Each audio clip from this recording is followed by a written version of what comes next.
boy. Ah! What's up? What's up? What's up? Hold on before I put anything in here.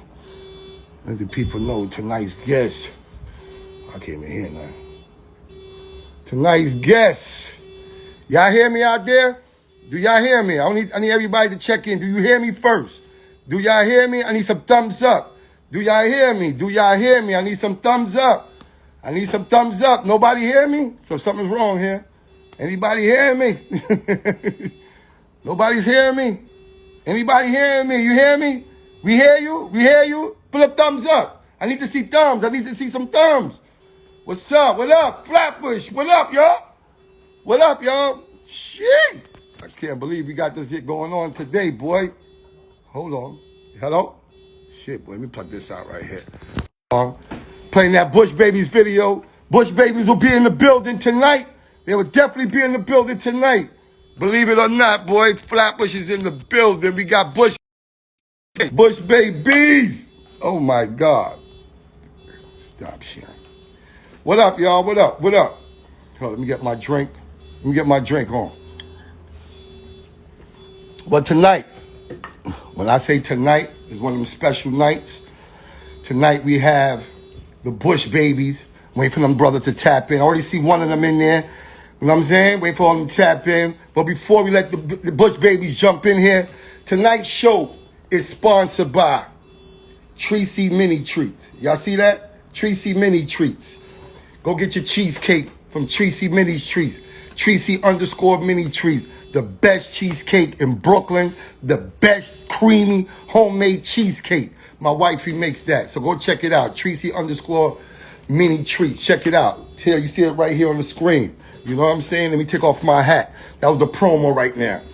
Now it's time for circa 19XX. We are Flatbush. Guess what? And now it's time for the Bush Babies to step in the building. You know what I'm saying? We got my man Light in the building. You know what I'm saying? Wait for my man Lee to jump in the building. You know what I'm saying? The Bush Babies. What up? Light, what's good? What's going on, brother? You good? Boy, mama there, boy. You can't, man. Hold on, let me drop my mic. Let me ease up my mic a little more. Let me ease up my mic. Yo, where the rest of the crew at? Where the rest of the crew at? Them there, man. They're my circle. They're my circle. Them there. See him there? See him there? Yeah, see him there? See one of them. Yeah, man. Them there, next man. Bush Baby jumping in. Bush Baby number 2. We need one more man there. We need one more man. Yeah. Bush Babies. What's up? Building. What's up? What's good, brothers, good, man? Where the next man? Where the next man at? I'm an aggressive dude. I'm a very aggressive dude. You know me. I'm from Flatbush. You know what I mean? That's the energy we love. That's what we love. I see a man. He must be tippy-toeing. He must be somewhere in Florida on the beach or something. But Lee ain't in right now. But we have 2 members of the Bush Babies in the building. I need everybody to give a clap of hands right now. I need everybody to clap their hands. We got official members of Bush Babies in the building. I see my daughter's in here. I see Mahari in here. Your daughter in there? Oh, Lee, come on, Lee. You need to be up in there. Lee, there go Gishover. What up? Where Lee at? Well, hold on. I'm trying to find Lee right now. Here we go. Invite Lee. I got Lee in here now. What up, man? Oh, I'm feeling so good right now. Y'all need to look. Woo! Yo, Lee, we don't want to see your balcony. You know what I'm saying? He want to show off the balcony. He want to show off the balcony. He want to show how you live off that good rap money. What up, Mahari? What's up, everybody? What's going on? Dang. What up, Nighttime Mafia? Camera around. There you go, brother. Okay. Oh, he had to show the house. See, that's what he's doing. He's showing that he left Flatbush and he got a pool in his backyard. That's what he's telling us. That's what's up. He ain't got no pools in the backyard on the 40th side, right? You know what I mean? Salute. All right, man. Bob. Let's start this off right. This off right and only right. Tonight, we got the Bush Babies. Introduce yourself. Top man, introduce yourself first. All right. Khalil, Mr. Man, you know me, you know my records, you know what I do, you know I be showing up sometimes, and here I am. And I love y'all. Yo, Flatbush, man, y'all raised me. You brought all this out of me. You brought all this through me. And so therefore all I could do is represent it and bring it back to you. Thank you for having us. Oh, it was a pleasure. It's a pleasure. Next, man, introduce yourself. Yo, what up? Lee Major trying to get his camera right. I think he got it right now. We good. Straight from Flatbush. What up, Avenue D? Before I even get started, I got to big up my man Fandango. He is watching from Spain. It's 2 in the morning over there, so I got to give that man his respect.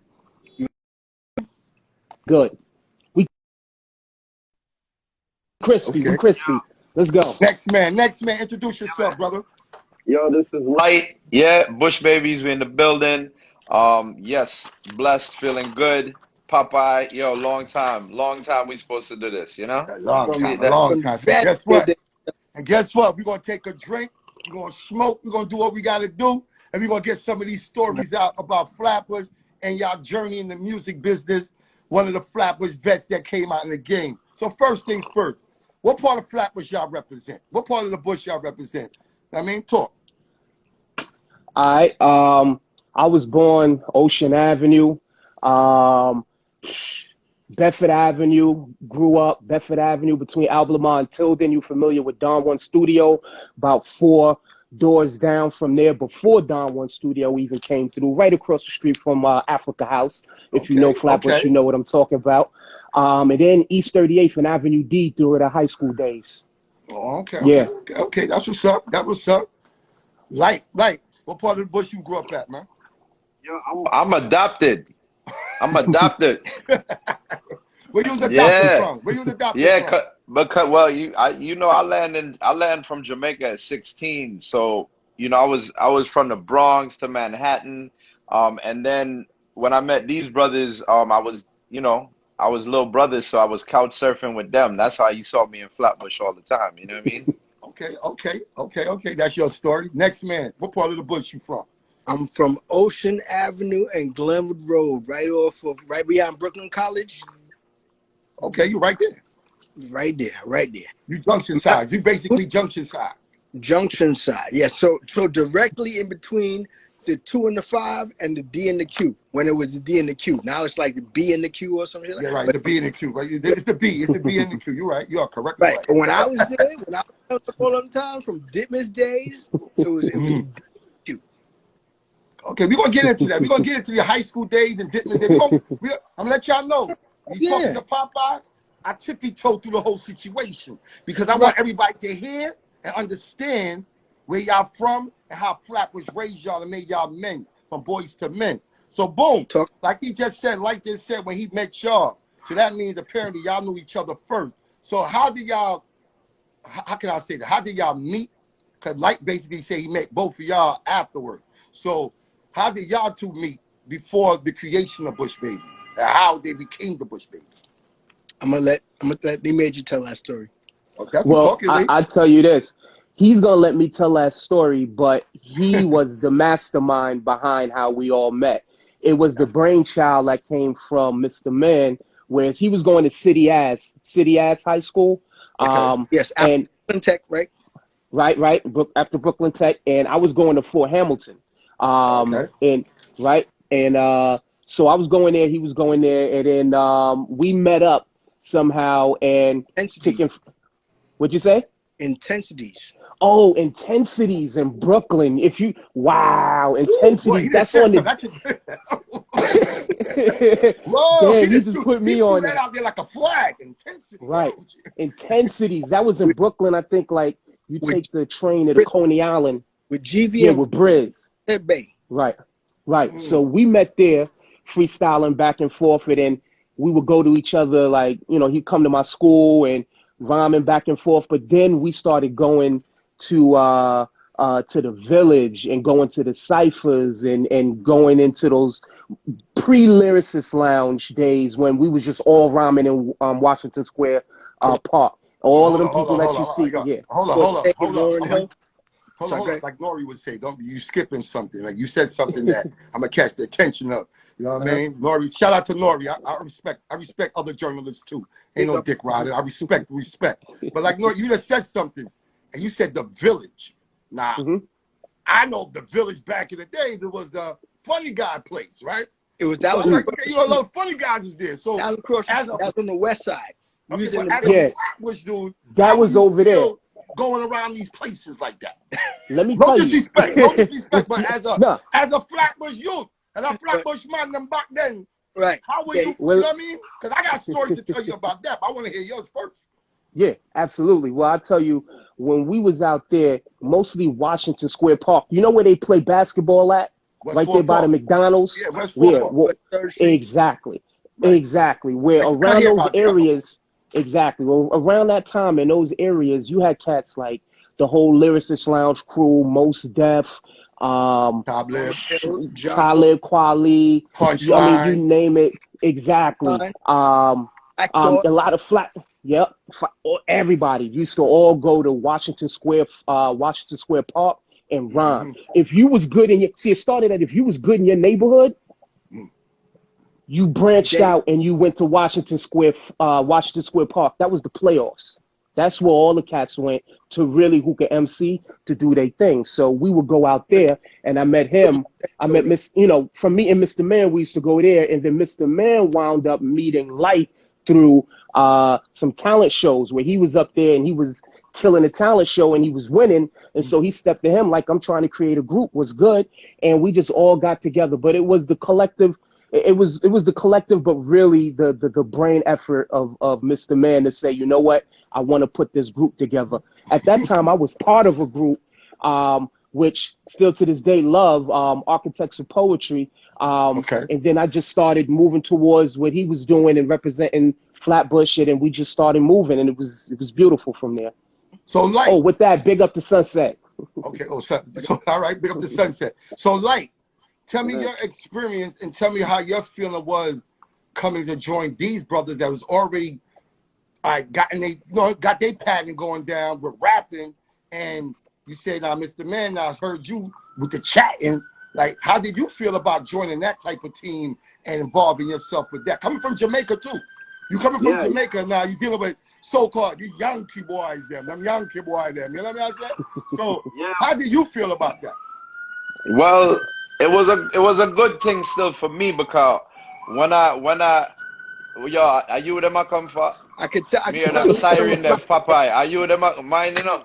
Yo, we have secret location, man. Don't worry, them can't Alright, me just keep wanna on make sure talking. you're alright. me, I go. de- Yeah, I go. me just it's like yo, for me I just landed like I left Jamaica, I left boarding school in the country in Jamaica, right? So I came to Manhattan to New York, right? And my mom's was living at the time we was living on Gun Hill Road in the Bronx. Okay. And then she moved down to Manhattan, and moved me up. So now when I came up, I can't be in Manhattan, Brethren. Like, well, I'm in the north. You're right. So I find myself in Brooklyn, right? Just finding myself in Brooklyn. Cause them time, that's where the dance is. That's where church We're house gonna is. get there. That's We're where, gonna get there. right? So, so, but at the same time, like Lee just said, like at the same time, yo, progressive youth, you realize, say, all right, especially me coming from Jamaica, you realize, say, all right, a gunman thing round here, so. Mm, There's some gunshot that going around here, so. facts. But over there, they making movies and they rapping and they doing all kind of progressive things. So Mm-hmm. which one y'all gonna choose? So we know the guys with talent or whatever, either you're gonna play basketball or you rapping or you doing other things, you know what I'm saying? So it was an outlet thing. So I Okay. found myself at these little places, I didn't know anybody. Smoking mic events. So I can go and show my talent, show some skill and meet people. And I went to this one thing and like Major said, I won this prize and thing and this money, but I didn't know nobody there. But Mr. Man was there and he saw me, He was the and man. and He was the he man. already right. He had this vision to say, yo, we got to put some reggae and hip hop like actually together in a group, like That's the question I which really want to ask. That's the question I really want to ask because Flatbush is so West Indian. So, Mr. Man, for you to step to him, that means you from Flatbush. And so what made you feel that the world would appreciate hip hop and rap blend together? What You made know, you think that? wait. The thing is, I wasn't sure what the world was gonna think, but I knew that when we do this, they cannot say no. Because when I grew up, everybody's playing Fooshnickens, Special Ed, Chub Rock, brand new being, Flatbush. you know what I'm saying? Leading the new school. So everybody is Caribbean. And even if they rapping hard, you still could tell. Mm. You can still hear that slight twang in their voice, in the way they pronounce a certain word, even Moni Love. You know what I'm saying? So however you cut it, everybody is touching what we know. Right. So me The kind of vibe that we grew up off. The vibe that we grew up off. Come on, you know what it is? It's Shaba, it's Super Cat, Junior Demus, you know what I'm saying? Et cetera, et cetera. So I'm like, yo, you know what's missing? And we used to sit down every time I come from the mosque, we finished making salat, whatever. I come down the block and I'm like, yo, you know what's missing though? You know what's really missing? How about if you had Super Cat in a group like this and then that and the beats is like this? And so in my mind, I knew that's what I wanted to hear. Okay, so I mean that was a great way of thinking. If I do say so myself, I appreciate that. That was a great way of thinking because at those times, and you are right, because when you think about like KRS-One, he came in, I mean, just over, I mean, just over, hey, I mean, just over, It's just right over. there. You had Smith and Wesson with the reggae too. You had Mad Lion. Like everybody had the little coach in it. You know what I mean? The little vibe, like you said, from the island. The thing about that is even KRS-One, the thing people don't realize about Chris is he is a Trinidadian. Okay. His stepfather's Jamaican. Lord Claude. How about that? So but my moms and my pops are also, my mother's from Trinidad. Okay, yeah. My father's from the Bahamas, but you know, I'm from Brooklyn. I'm from Flatbush. Okay. Before we go deep into y'all music, I want to ask a little bit more questions about Flatbush.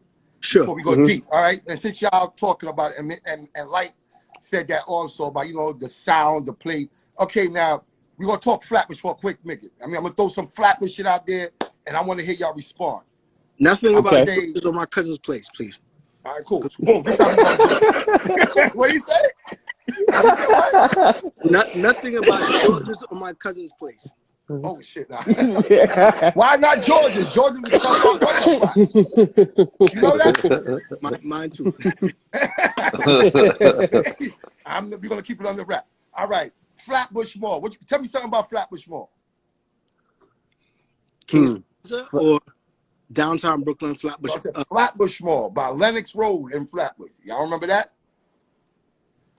All right, let's go to the next one. Don't worry about it. Let's go to the next one. Yeah.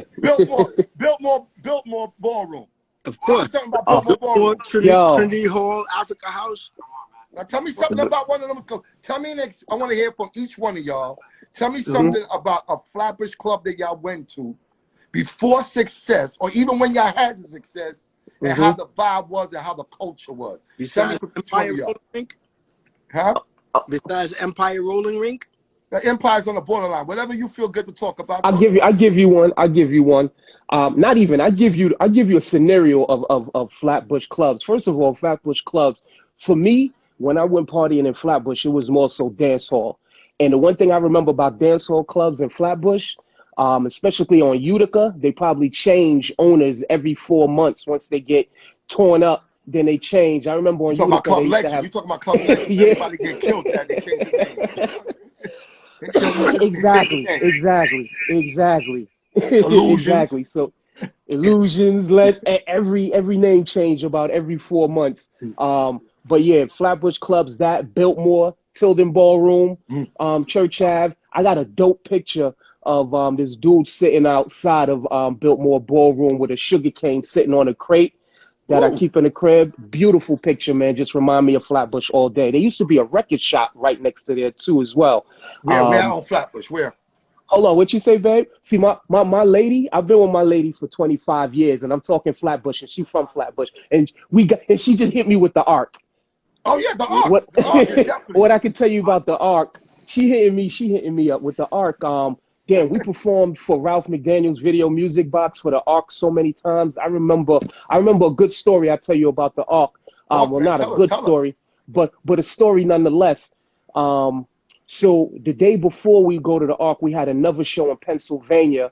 Light driving the car, and and he crashes the car, and he crashes the car. Come who's on, riding right? with us, Niggas is who's dropping riding with us, names already. who's riding with us. I was in the So other car. It lights was come. we. It started out as we. As remember we. As we was going down. You know what I So mean? so so I said it was a weed thing. so this cat, I'm in the front seat, and you know, you're trying to give me that, you know, stay awake so I could stay awake, but you driving. Right. So I fell asleep. I wake up and we flipping over. Boom, boom, boom, boom, boom, boom. We went Wendy Williams ex-husband, Kevin, he was our road manager at the time. Whoa. Wow, I didn't Yeah. know that. So No, he was eh, a driver at the time. He so was yeah. He ain't rob y'all? He ain't rob y'all? Nah, we didn't get that far. We didn't get that he far. got robbed. But He didn't get in the story yet, but you know it happened. but so we come out of that accident, we go to the hospital, we wind up getting on a plane, on one of them propeller planes to get back to Brooklyn on a propeller plane so that way we can catch the show on Easter for Video Music Box. So when we performed at the Arc I for remember Video that. Music Box, I remember that. I was performing with a patch. I had a patch over my eye because literally when we crashed, the glass shattered in the front seat and went into my eyes. So if you ever see that tape and you see it, I have glass in my eye at that time, a big ugly situation. But that's what I Damn, remember like from you the fuck up Arc. the man's sunlight? Like, you fuck up the man's You sunlight, notice, like me notice, me notice. I don't know, nobody no realize say why the Ras the artist I drive. Trying to save money, Hold on, trying not to Popeye. rent that limo. But what Me name I manager. drive for? Me name manager. Me name manager. Me not for perform too. That's what Yes, you know. that's what So what the me I So driver drive fuck the for? rough. Virgin. Yo, I don't know what driver. I drive. You see when you come fresh from Jamaica, you say them do you? Am I treat you like Drive a up, duffy, man? Yeah, Am I hard treat you like a worker drive man. duffy? up, Come, you don't Come know on, no better. you think I drive like up. that. I like that. I like that. So yo, hold up, man. So yo, I know I'm bouncing around. So okay, boom. So y'all went to high school. We talked about Flatbush. Cool. Y'all was doing on the Lyricist Lounge. Shout out to Ant and Danny. Those are my peoples too. Lyricist Lounge founders. You know what I'm saying? brothers, So Yes, sir. I used to be around on them spots at those days with the Lyricist Lounge days, you know, at little loft spots and you know what I'm saying, and all type of stuff. And I used to run around with the bushwhackers. So tell the people the experience of we're gonna get to there. We're gonna get there. Let's go first. We're gonna get there. word. Tell the people the experience of going to the Lyricist Lounge back in the day. That was one of the first real open mic events. Correct. One of the real ones, like wait, because nowadays everybody got an open mic event, but nothing comes out of it. They just want your money. Lyricist Lounge was you really could go there and you could get a deal. You could get something after you leave there. So tell the people their experience. People don't remember that your brother used to play drums at Lyricist Lounge, and while we were rapping, he was playing the drums, and nobody even knew he could rap yet. Who? Most Def. Most Digging? Yeah. Okay. Yeah, Team Bay was playing the drums at Lyricist Lounge, and we didn't even know he could rap. I ain't know that one. See, you taught me something. Drop a gem on him. That's how we first met him. Yep. And Most Def, we need him up here too. You're another Flatbush legend too. Flatbush at Bed-Stuy. Continue, brother. Absolutely. What was dope about the Lyricist Lounge is the eclectic group of people that came around because of the way it started. Like I said before, because it started in West 4th, we needed a place to go once it, weather situation. So we wound up going to Grant, I think it was Grant Street. And from Grant Street, they would just, there you go. In the loft upstairs. Right. Yeah, right. That was one of the first set of shows. I remember that. Yep. They used to just throw on records and we just started rhyming and cats like Adolf the Assassin, I remember. I mean, Freddy Krueger. Mop Tops. The Dancers, Prancer, Stretch. Yep. All them cats. All of them. Used to be in there and we was just rocking, pass the mic, and go, yo. So it was the original what hip hop is supposed to be to me. You know what I mean? What it's supposed to be, what cats just got on the mic and made it happen. That was real hip Yeah. hop. That was that was the time. I remember going to the Muse and all them type of events. Ooh, Those are the time Yo, when you I would be felt hip hop. remiss. You I felt would hip be hop. remiss. Yeah, absolutely. I gotta mention also at the Lyricist Lounge, Cellar Dwellers. Oh, Cellar definitely another Dwellers. Those Flatbush were group. some dudes. Yeah, Another those Flatbush group. My man they used Ugg, to rock. Star Child. Yeah, I mean, that's my people. absolutely. Matter of fact, Yes, I'll live right yes. up the block for me to be exact. I'll live up the block. You're gonna say he's right there. Matter of fact, come over here.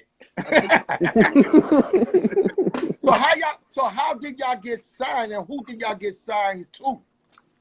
Ooh. We got signed to Warner Reprise, Warner Brothers. Initially, it was a little bit of a bidding situation between Warner, what was soon to become So Def, and Capitol Records, and Cold Chillin' initially.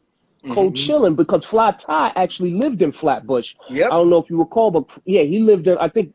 Fly Ty, wait, hold up. Did Fly Ty pass away? No.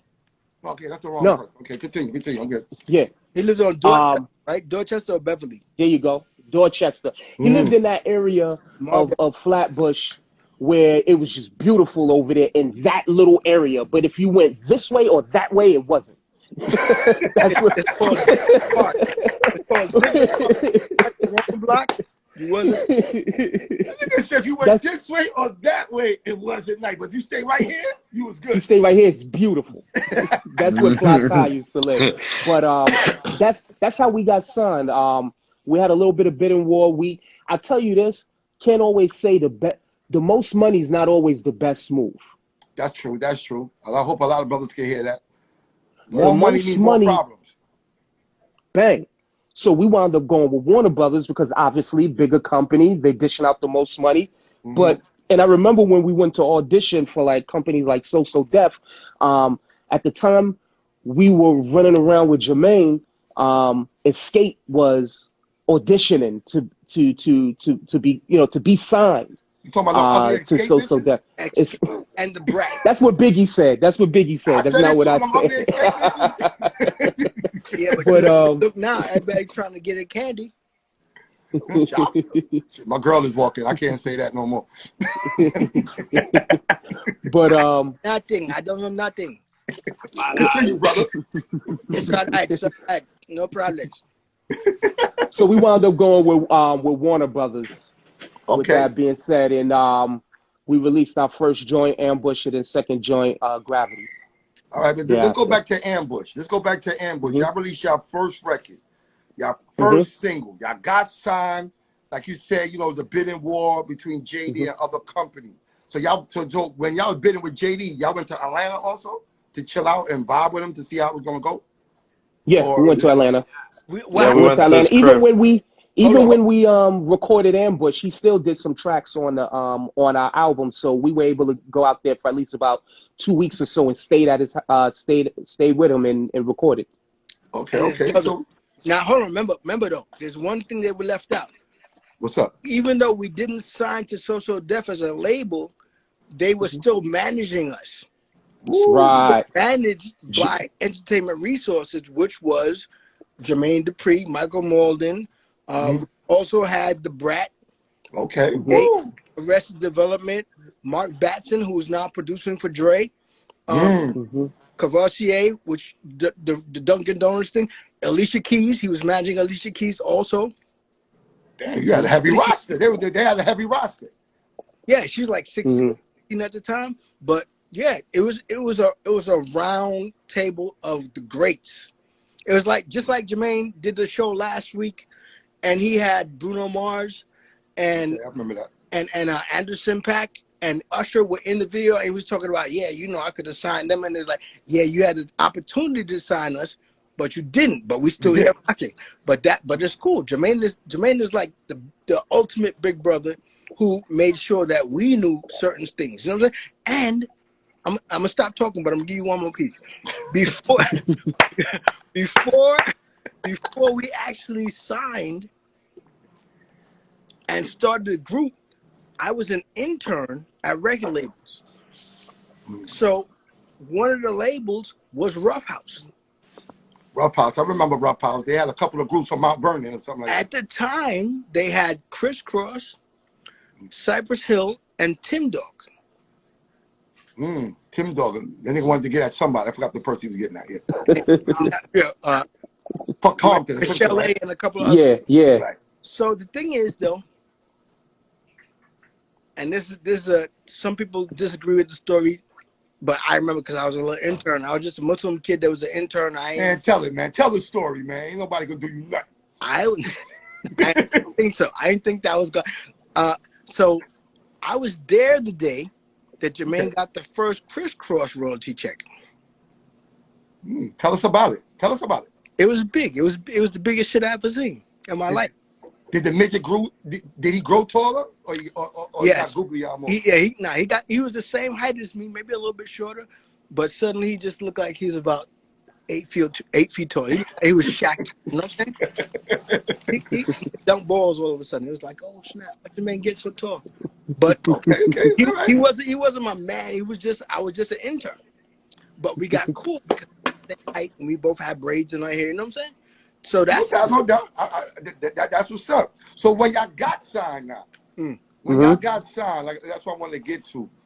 When y'all got signed, right, and y'all had to come back to Flatbush. Y'all got this deal. Y'all grinding. Y'all doing what y'all got to do to get a deal. Now you got this deal, and y'all come back to the hood, back around the way, the 40s and 50s, Avenue D side, Ocean side. Now, what's the plans now? Y'all got to make a video.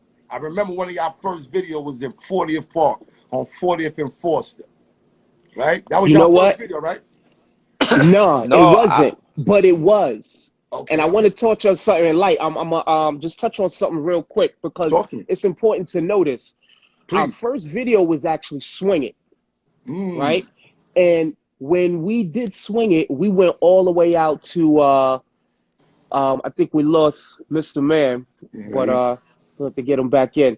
Yeah. But we did Swing It all the way on the West Coast with this with this video producer. They wanted us to go there because it was the best place to do it and so on. And we did the video. It was just us. We wasn't really representing where we were from, though the name of the group was the Bush Babies. Right. We brought it to Ralph McDaniels, and Ralph, played our record, Swing It, played it, but whatever, didn't really pay it no mind. We read up and got to and we made We Run Things, and we shot that in 40th Street Park. The point I want to make about that is it took us a minute to figure out to represent where you from, not just in your name, but in your visuals, in your everything. Because that record, when we did We Run Things and we did that in 40th Park, I don't even remember advertising saying we was gonna be in 40th Park or whatever. Y'all didn't. We just y'all didn't. I heard y'all was in there. It just everybody, the whole hood came out to represent for us, and it was special because that's where we really found ourselves from there, or where we needed to grow as a group. When we was a Swing It, we was just doing what we thought needed to be done to blow up. But when we did We Run Things, we did it from us, from our heart, from what we thought was dope. And it turned out to be the one that Ralph, when we went back to Video Music Box and we gave him that joint, he was like, oh, I see y'all read up. Y'all did what y'all needed to do. And that's when he started to bring us to the arc. Y'all manifest y'all game plan. Let me jump in too and give you a little detail to that, because I think also too, Lee, if you remember, like for us it was a money thing too, brethren. Like that's what Lee was pointing to earlier. That's why he said, yo, sometimes the bigger deal or the bigger money is not always the best situation, because we probably spent twice as much on that first video than we did on the second. You see what I'm saying? Okay. And we was, like how like a sports player go out and they talk about he got this big contract, he got the biggest contract or whatever. For us, we saw that budget and we knew we needed money to make this happen, so we went for the bigger number. Okay. And that's all they was doing. They was pushing money. Right. And so they went to it's a money game. So they went to the bigger director at the time, Michael Lucero, rest his soul, but he had a bigger resume out on the West Coast. But like Lee said, we got out there, yo, that dude was super cool, man. he was carving shit out of wood for us. He was doing all type of shit. But you know what I mean?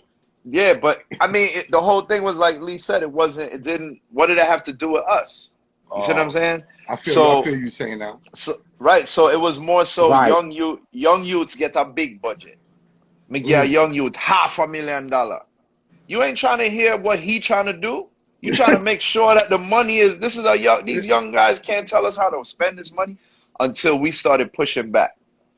And then Yep. we realized, so yeah, we suffer our teeth some invoice and thing, and yeah, we enough things we had to do to the label to let them Basically, understand. so y'all Like, was batting shit up. Yeah. So I mean, other words, Exactly. y'all well, wasn't let me taking let me shit just back. finish. What point I'm making is when we came in doing business, thinking like, okay, trying to learn the business, but not understanding that they wasn't really trying to guide and teach. It was a situation where they were just moving money around and they didn't understand us. They were just trying to move money Money around and around, right? It's a money thing.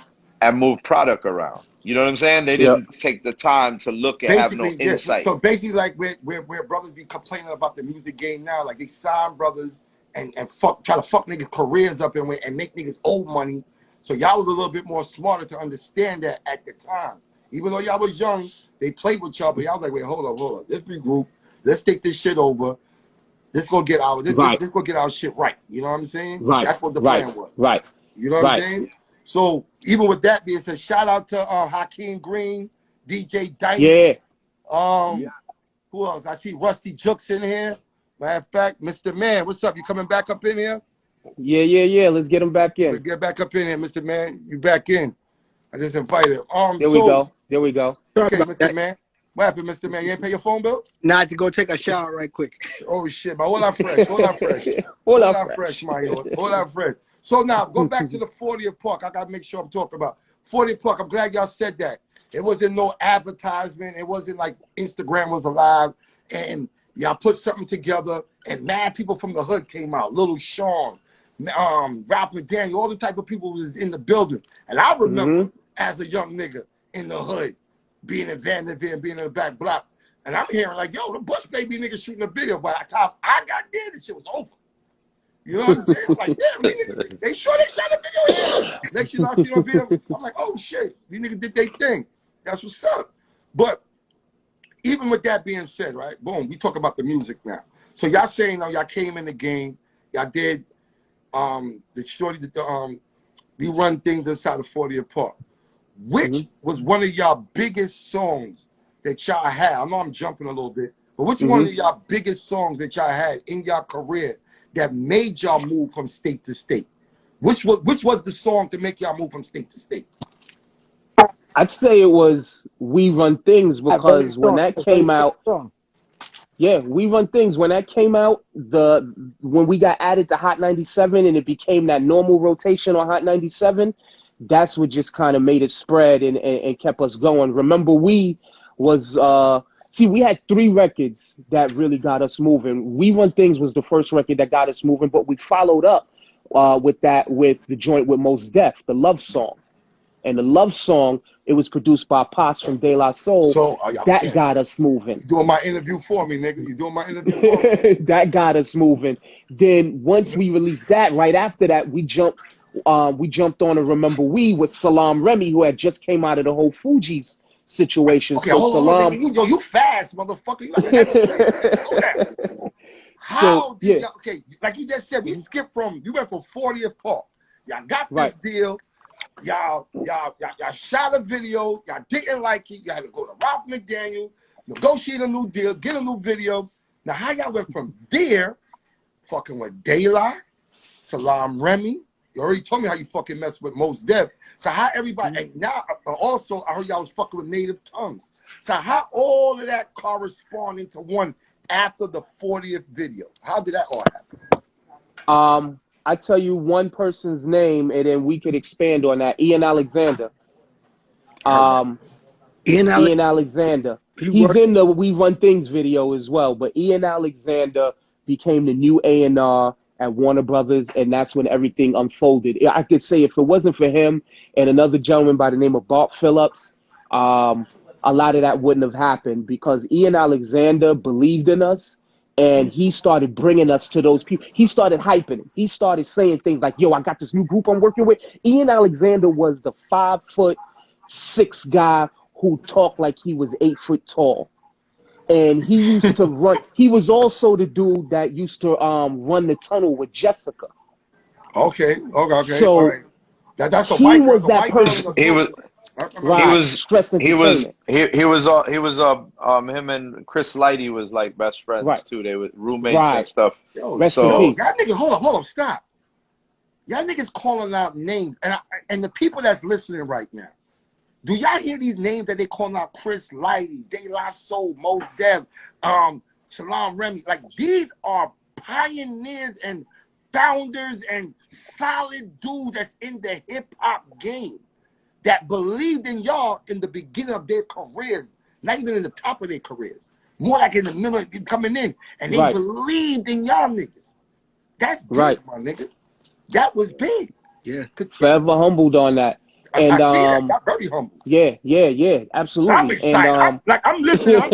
I'm like, yo, what the fuck? Do you know? because too, brethren, it's a craft thing, because hype is hype, but craft is craft. You know what I mean? Ooh, I So when like I'm that. Say at that again. Say that so again. Like, say that again. Yeah, Say yeah, that hype again. is hype. Hype is hype, but we dealing with the craft, So when you deal with people that really study the craft, or you see how Mr. Man is mentioning most on the drums, and you know what I'm saying? And like, Chris and Ian come from these as brethrens that were running with ideas and trying to make it happen before a lot of the big money came. So we all I from believe that it. cloth. Yeah, we all from that cloth, and it's about the craft first. Of course, No, no. everybody, the people see the hype still. The hype is Mhm. still there, but it's the craft first still. Let me add to that too.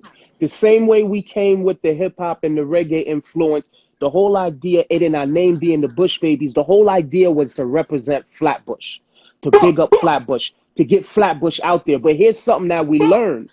In order to meet all of those people, we had to come out of Flatbush, That's a fact. but still represent it. That's a fact. And And we honor y'all for that. Continue. you know what I'm saying? And still represent it. So that was the main thing for anybody who's listening to learn. Represent where you from, but then you have to take that to where everybody else is and show them what it is to be from wherever you from. And You know what I mean? and really, and that's what We Are Flatbush is about. That's what We Are Flatbush is about. That we basically, when we put this together, me and my team, me and my brothers, you know what I'm saying, not me run this whole show, it's just me and my team. You know what I mean? I might be the face. But when we put this together, we started to realize, because we travel also. We realized that Flatbush is everywhere.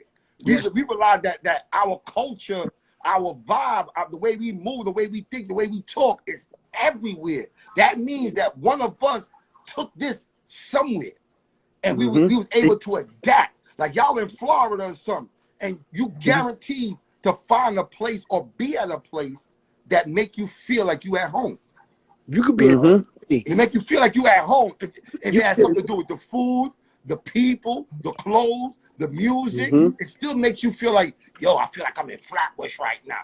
I just feel like I'm in Flatbush right now. You know what I'm saying? Because the people know when they come to, like, especially reggae entertainment, like you from Jamaica, you say you come from Jamaica, and when people land, especially Jamaica, we had Bounty talk about it one day. He said the best place he'd like to come is Brooklyn. You know what I mean? To perform, especially as a reggae artist. You know what I'm saying? Now, you got hip hop niggas that come out of the bush, like he just said. Mr. Lee just said, in order to meet these people, you have to step out of Flatbush. You know what I'm saying? So niggas is being themselves and keeping it real, keeping it thorough for the bush, but they have to go outside, meet these people, show them what we about, and then give them a little bit of what they want, but we're gonna give you what we want. You know what I'm saying? Right. And that's what Mos Def did. That's what y'all did. That's what Bushwhackers did. That's what Cellar Dwellers did. That's what Special Ed did. That's what Chubb Rock did. That's what Casanova did. That's what Red Cafe did. Sniggins. Fooshnicken, Chip Full, what up? You know what I'm saying? So that's why we started this platform. Because we know Flatbush is everywhere. And people might say, what you mean? Flatbush is everywhere, baby boy. Anywhere you go. Everywhere. On the planet. Yep. On the planet. America and on the planet. Planet. There you go. So now, with that being said, we talking about Flatbush. I know I'm gonna bounce back now. What sounds, reggae sounds, that y'all like coming out of Flatbush? Between Addy, Oh, Woo, woo, woo. Man, you say first. Man, Lee, and Light. Man, talk first. between Addies and there's so many. Hey, man, which one you like the most? The first name I could think of right now, because Yeah. it's a little bit addled, Yeah. I'm gonna have to say Addies until I think of the rest. I'm gonna come back. All right, so Light, give me one. Light, give me one. I mean, yo, him done take the thunder because Addies was my sound when I reached. I got a surprise for Hold y'all. on, hold on, because before we go no further, you mentioned Biltmore earlier. Before I met these brothers, the first thing I did was go dance at Biltmore, and right round the corner they had a tailor, and I have my linen suit and everything. Like they don't even know, like they don't even really know. It was a Yo, green joint, hold on. and you see anyhow, look at, you see anyhow I didn't meet them. Like it could have been straight dance hall. It could You'd any have been which way super it could cat. have You'd went. have been a Any light-skinned which super way it cat. could have went. And right, we was vexed because we was saying like while we was doing the Bush Baby records, we wanted to pump out dancehall records too, and they wouldn't let. They had us tied up. But Biltmore Ballroom, Addies, linen suit, green with the little Crush linen. mesh, Don't say linen with suit. Say crush with linen. the mesh. No, mine never crushed them time. They straight could have cut bread, straight and sharp, straight and sharp. Come on, sharp, Red with brethren. the blood clotting. Yo, Lee, tell Sharp. me what's one of your biggest sounds coming out of Flatbush. the sounds I used to listen to, Black Cat, Bodyguard. Mm. Those were my two. Of course, Stone Love being the Stone Love, yeah. Black. Worldwide sound. But you know what? Um, Guess what? Tomorrow, if y'all tap in tomorrow, I got Tip Top and Tony Mataran going live tomorrow. You know what I'm saying? For the big bashment tomorrow. So I'm just letting it out right now. We're gonna let the people know tomorrow. But Right. tomorrow I What? got Tip Top and Tony Mataran. We talking about all the clashes. We talking about all the dances. So we're gonna do this again tomorrow. So hold on, let's get back to the Bush Baby. Let's get back to the Bush Baby. Make a Now, do. Bush Baby, as a hip hop group coming out of Flatbush, and I know y'all toured around the world and been around a lot of places and all that stuff. Who was your, not to say, okay, who was your influence, number one, coming out of Flatbush? Or who was the people that you vibe with the most coming out of Flatbush as music artists? I'd say for me now it's Now, we talking about back then, even now. back then. Okay, I'd say you back then. I was vibing with who did I really from Lyricist Lounge, Cellar Dwellers, man. Cellar Dwellers was my dudes, man. I felt they whole vibe. I used to love them. Still do. Still do. Nigga, I was crazy with that shit. He was yo.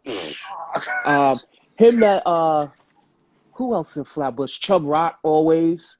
Okay. Chub Rock was dope. And you know what? I have to say this. I have to say Special Ed, yo. I have to say Ed, Man, yo. Lee, you know Ed, you're Lee. I'm gonna get back to you on the special ed one, but but I have to because Ed was the first person I saw on Video Music Box that I was like, oh shit, he from Flatbush.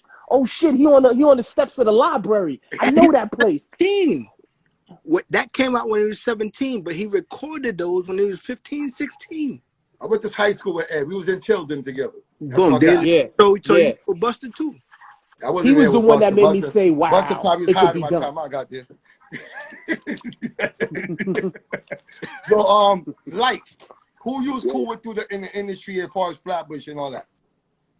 I mean, all of the names he just said, really, but I mean, Chip was the first influence for me, especially coming from Jamaica, because you know the song, you know what I mean? The Ring the you know, alarm. with the Ring the Alarm sample, you know, like you know, my ears. I'm coming from Jamaica, right? So my ears is picking up on them kind of things that's in hip hop, and so like you mentioned earlier, KRS-One, right? So that was one of my earliest. When I heard "Bridges Over," to me it sound like Super Cat. See, booms there.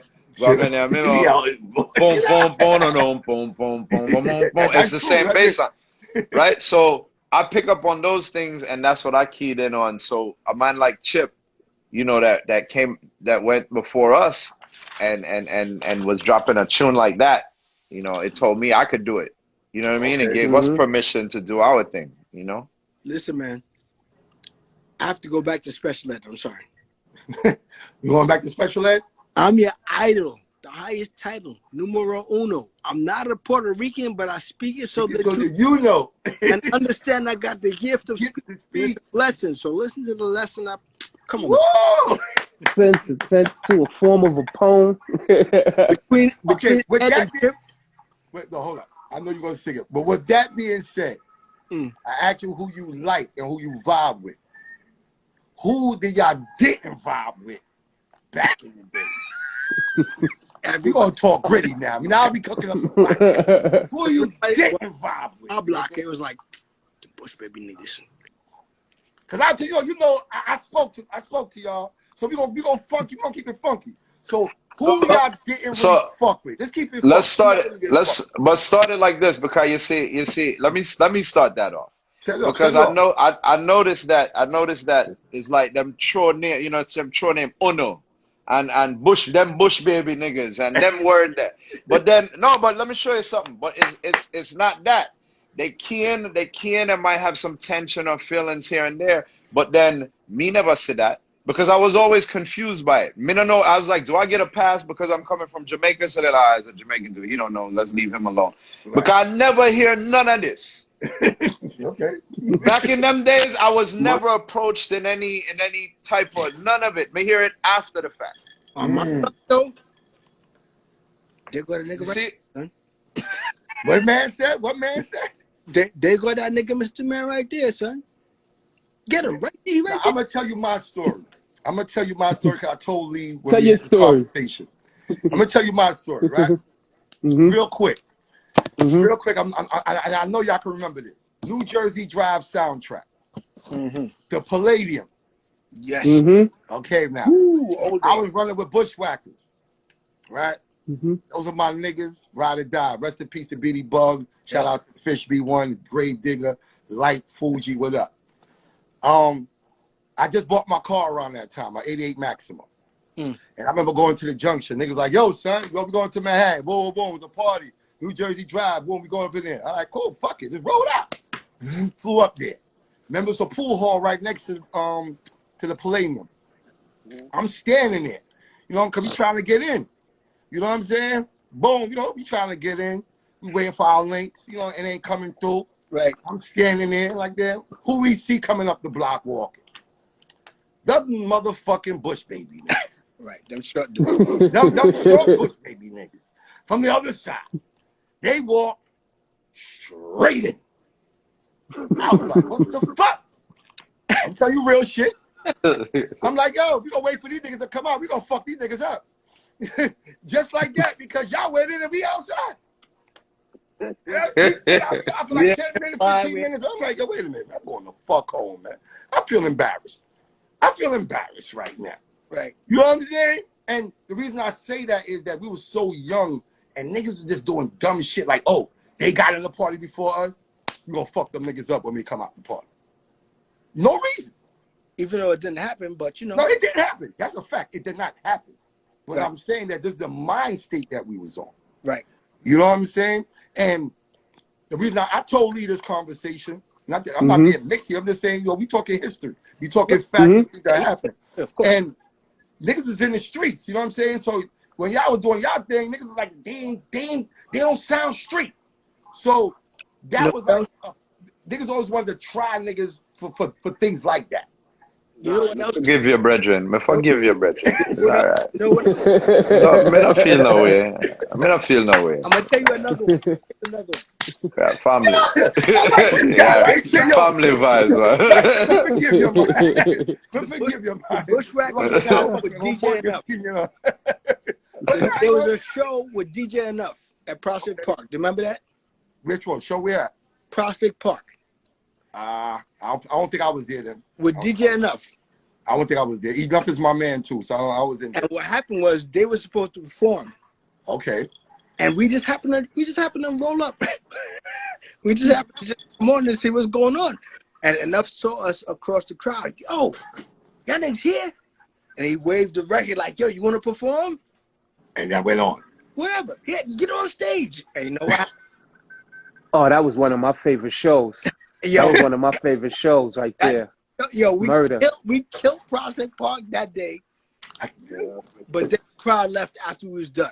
So how you think the Bushwhackers felt after that? Oh, they felt bad. I mean, these are my niggas. Yo, They These went. are I would my tell you niggas, this. you know, just being real. I tell you this. They wanted to kill us.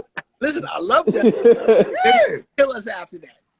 Yo, listen, man. Don't get me wrong, man. We was some ignorant little niggas back then.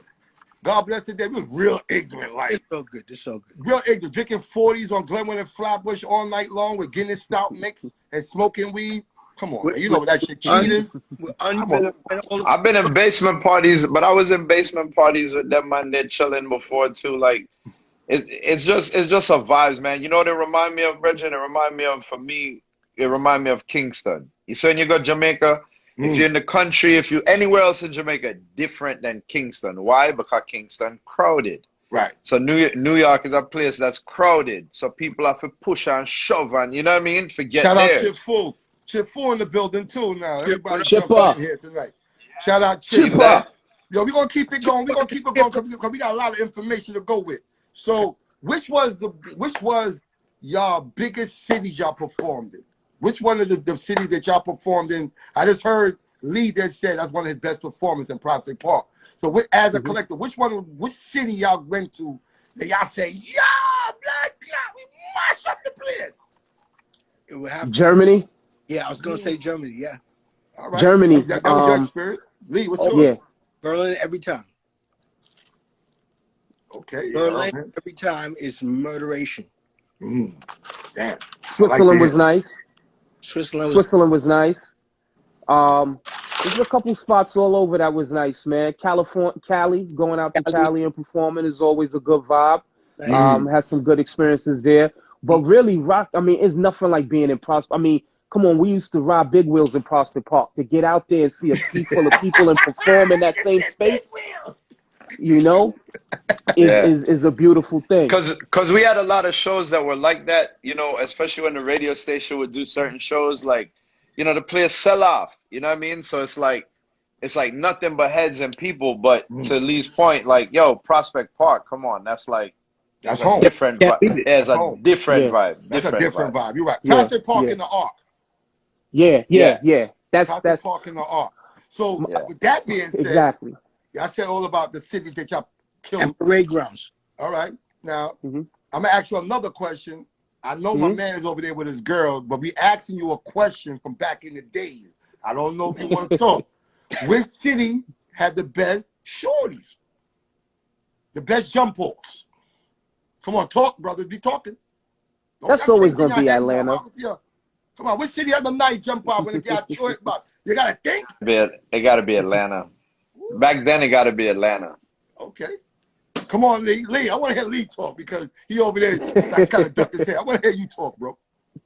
Well, I tell you, Atlanta was nice. Atlanta had a lot of nice people there who greeted us kindly. Yo, I'm gonna tell you, man. In Atlanta, Cali and Atlanta. That's what it is. They treated us very nice and kindly and welcomed us. Atlanta was very welcoming. Shit, this nigga making me laugh. I tell you right now. What kind of setup thing you there, Reggie? What kind of setup thing? We talking about back in the days. Laughing. Huh? I said, even Chip is laughing. I mean, listen, I lived in Atlanta for 10 years too, so I know how them girls throw it back. They be twerking, they be doing all that shit. I'll be like, hey, baby, do the thing. I don't know nothing. So now, also now, tell me something about the influences that the Bush baby, that like, you know how brothers be going to places like Japan and Germany and all them places.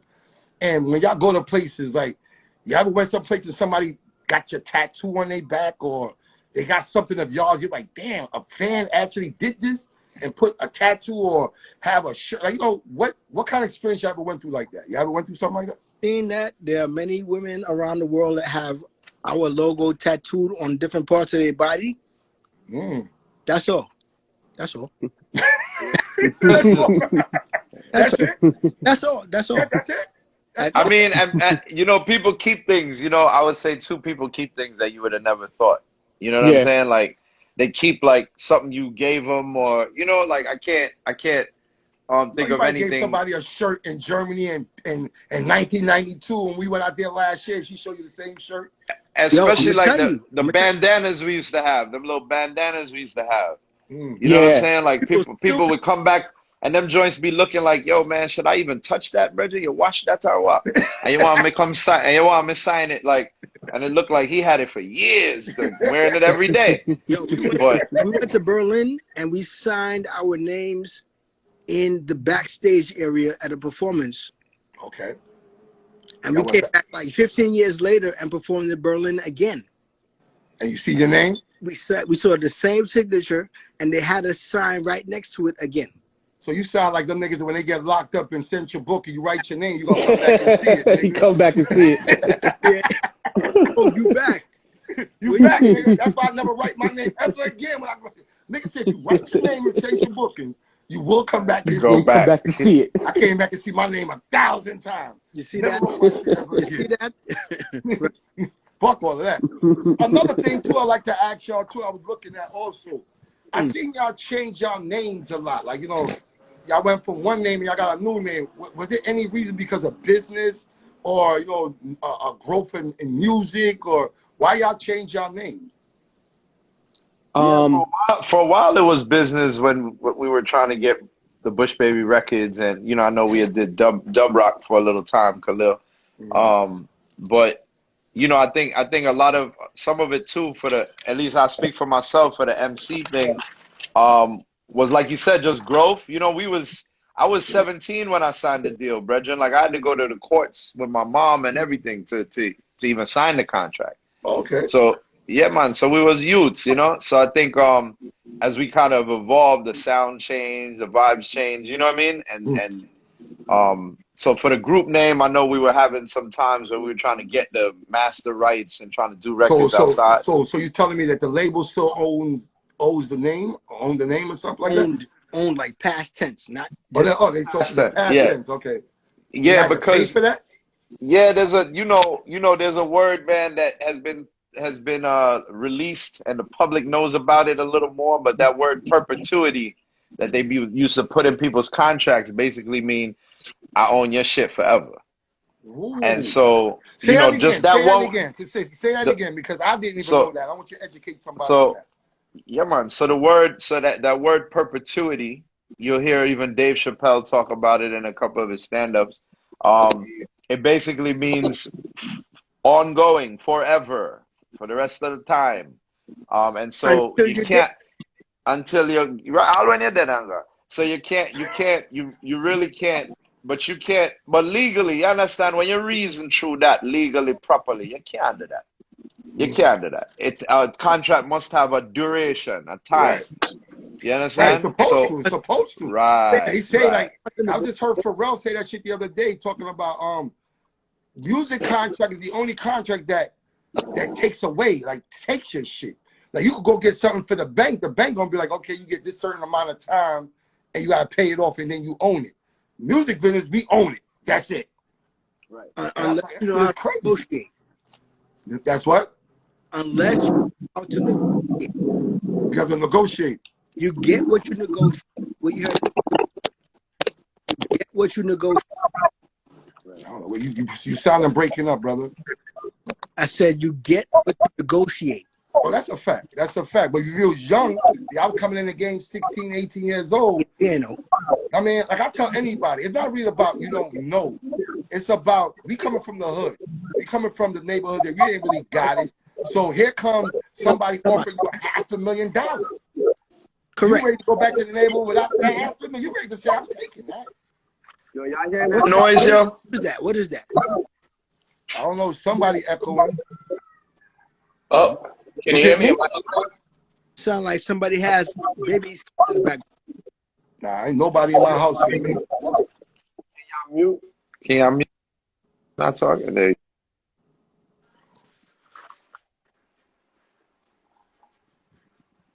Yo, Lee.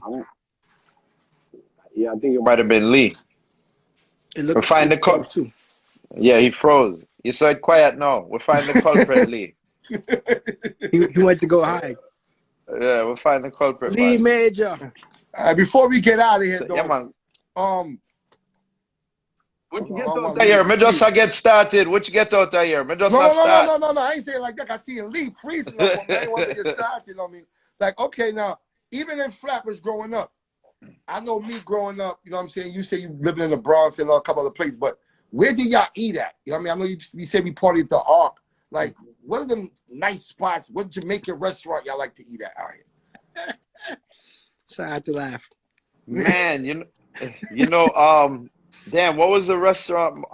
Remember Dex Flex family did have a restaurant, right? That's a We used to have KFC, but I used to be Ali's Roti Shop. No, man, right by Don Juan. Right by Don Juan, the restaurant there. Anybody can help him? Anybody can help him in the chat? Help him out. All them roti shops in Flatbush, I would be at. All the roti shops? Name one, man. Name one roti shop. Come on, man. Everybody know Ali's. You go to Ali Roti Shop. How you mean? Okay. Ali Roti Shop. Yeah, let's go to Ali's to get your roti and then what happened to you? Get your doubles, your roti. So what happened to Peppers? Y'all niggas don't go to Peppers to get nothing to eat? Yo, me eat up all of them places, man. Any place. Me not eat Yankee food like that. So three meals a day most of the time is, if I can, that's what I'm eating. Why you don't eat Yankee food? What's wrong with Yankee food? What's wrong with a cheeseburger? That's the problem. I have to stop eating them thing there, man. Cause when we went on the road, that's after a while, that's all you can eat. So when you leave Flatbush or when you leave certain areas, you're not gonna get that food no more. Yeah. Right? And them thing they make me all gain weight and all them thing there, and I feel fight, my health. I feel fight for my health, Sure. So what you eat now? What you eat now? Steamed fish, some callaloo, some yam. Provisions. Ground I food. know about them things there, I talk food, but I know about them things. I see some okra and them things there, Yeah. You stay there. But I know about them things there, A peer chef on the call, You know what? What? You know what? Leave me, John. All y'all can cook? Yeah, man, my chef, Caribbean man, the Muscat chef, man. Hold on. I could cook too. I'll tear it down.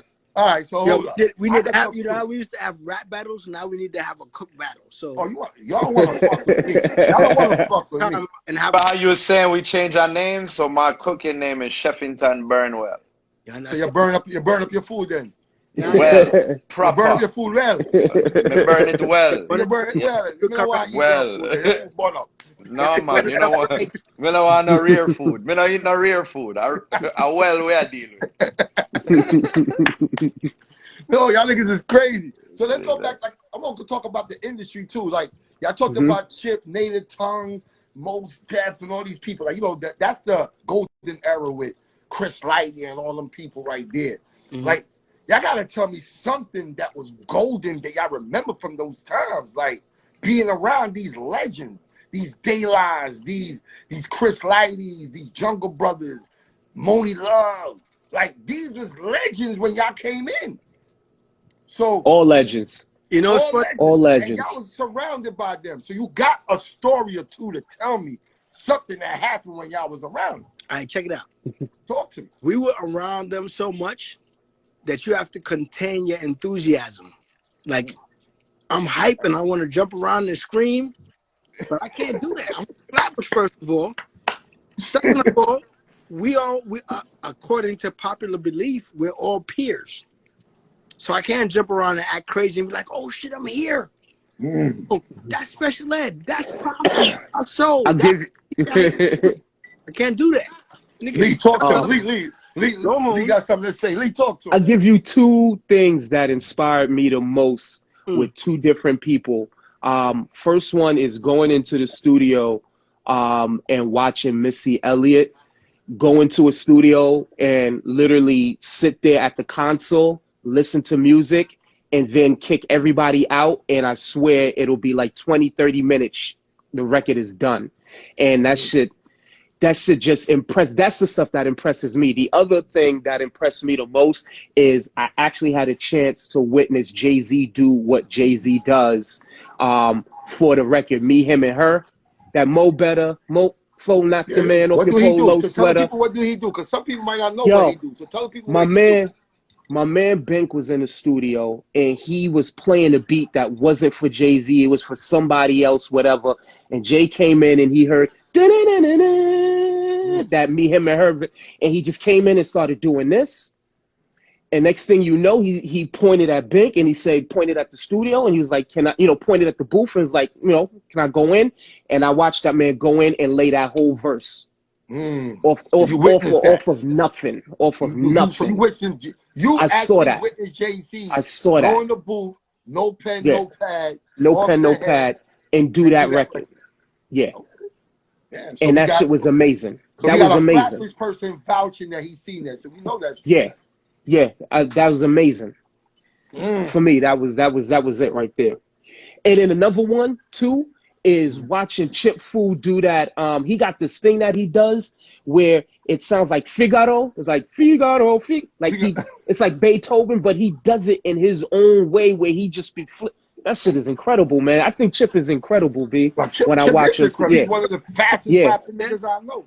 We had that Chip shit is incredible. At the beginning of We Are Flatbush. We interviewed Chip in our early days of We Are Flatbush. We got to bring him back. You know what I mean? He's a Flatbush legend himself. Foosh niggas in the house. Continue. Yeah, but those were some good joints that I witnessed that I was like, yo, that shit is crazy. Other than that, man, what just inspired me the most is man, just the basement parties, you know what I'm saying? The red light on at the basement party and your Heineken on top of the speaker and listening to Chase Vampire and you know what who we got to saying? shout out? You know we Who's got to that? shout out to who we and I know we mentioned him earlier, but on the studio work side, Jermaine. Yeah. Jermaine gets down in there, man. You talking about Jermaine Dupri? You talking about Jermaine Dupri? I was trying to get him on the live tonight. I ain't gonna lie. I was really working hard. Talking to my people. I was really working hard to get Jermaine up here tonight. But you know what? When we met him, I remember one of the first things he did before we even went down to the studio.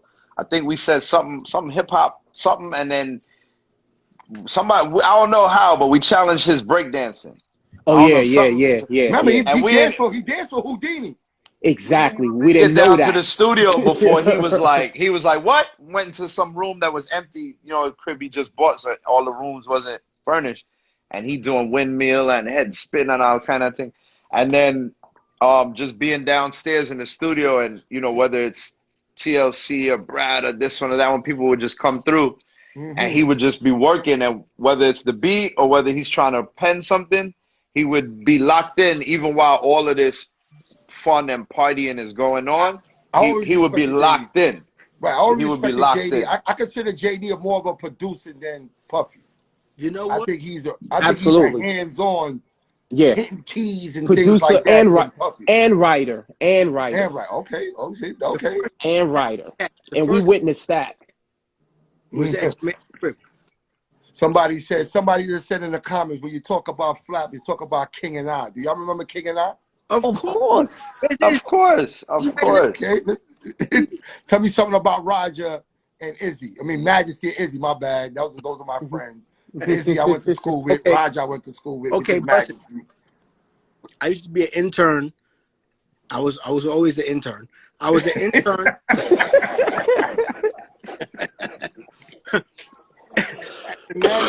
They called 40. I said I always was an intern. Continue. For real.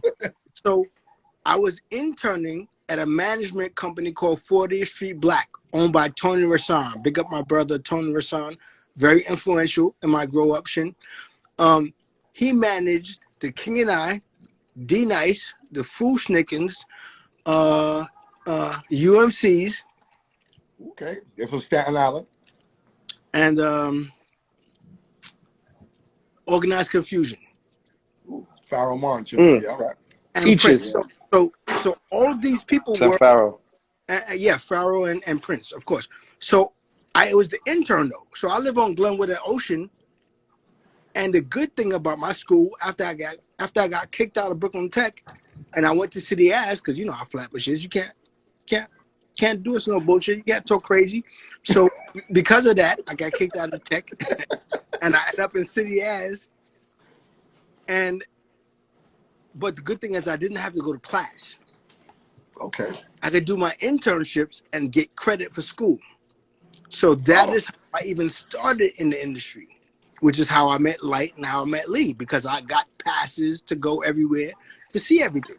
So because You thump that boy, them. It's a good thing you thump down that youth. you know what I'm saying? Well, listen, I'm gonna tell you, I'm gonna say something folks may not like, but you can't be a white kid making racist jokes on the lunch table in class. Oh, so hold on. So Lee Light making a joke just now. I thought it was a joke. So you really thump up a boy? Yeah. You thump up a white boy? Yeah. You just get kicked out of school. The man get kicked out of school, not for being nice. No, you can't even get into Brooklyn Tech. I even get put out of Brooklyn Tech after it was so hard that you didn't even get in there. No, you had to take a test to go on Brooklyn Tech back in the day. You have to take a test. And that's what a lot of Decepticons is at too.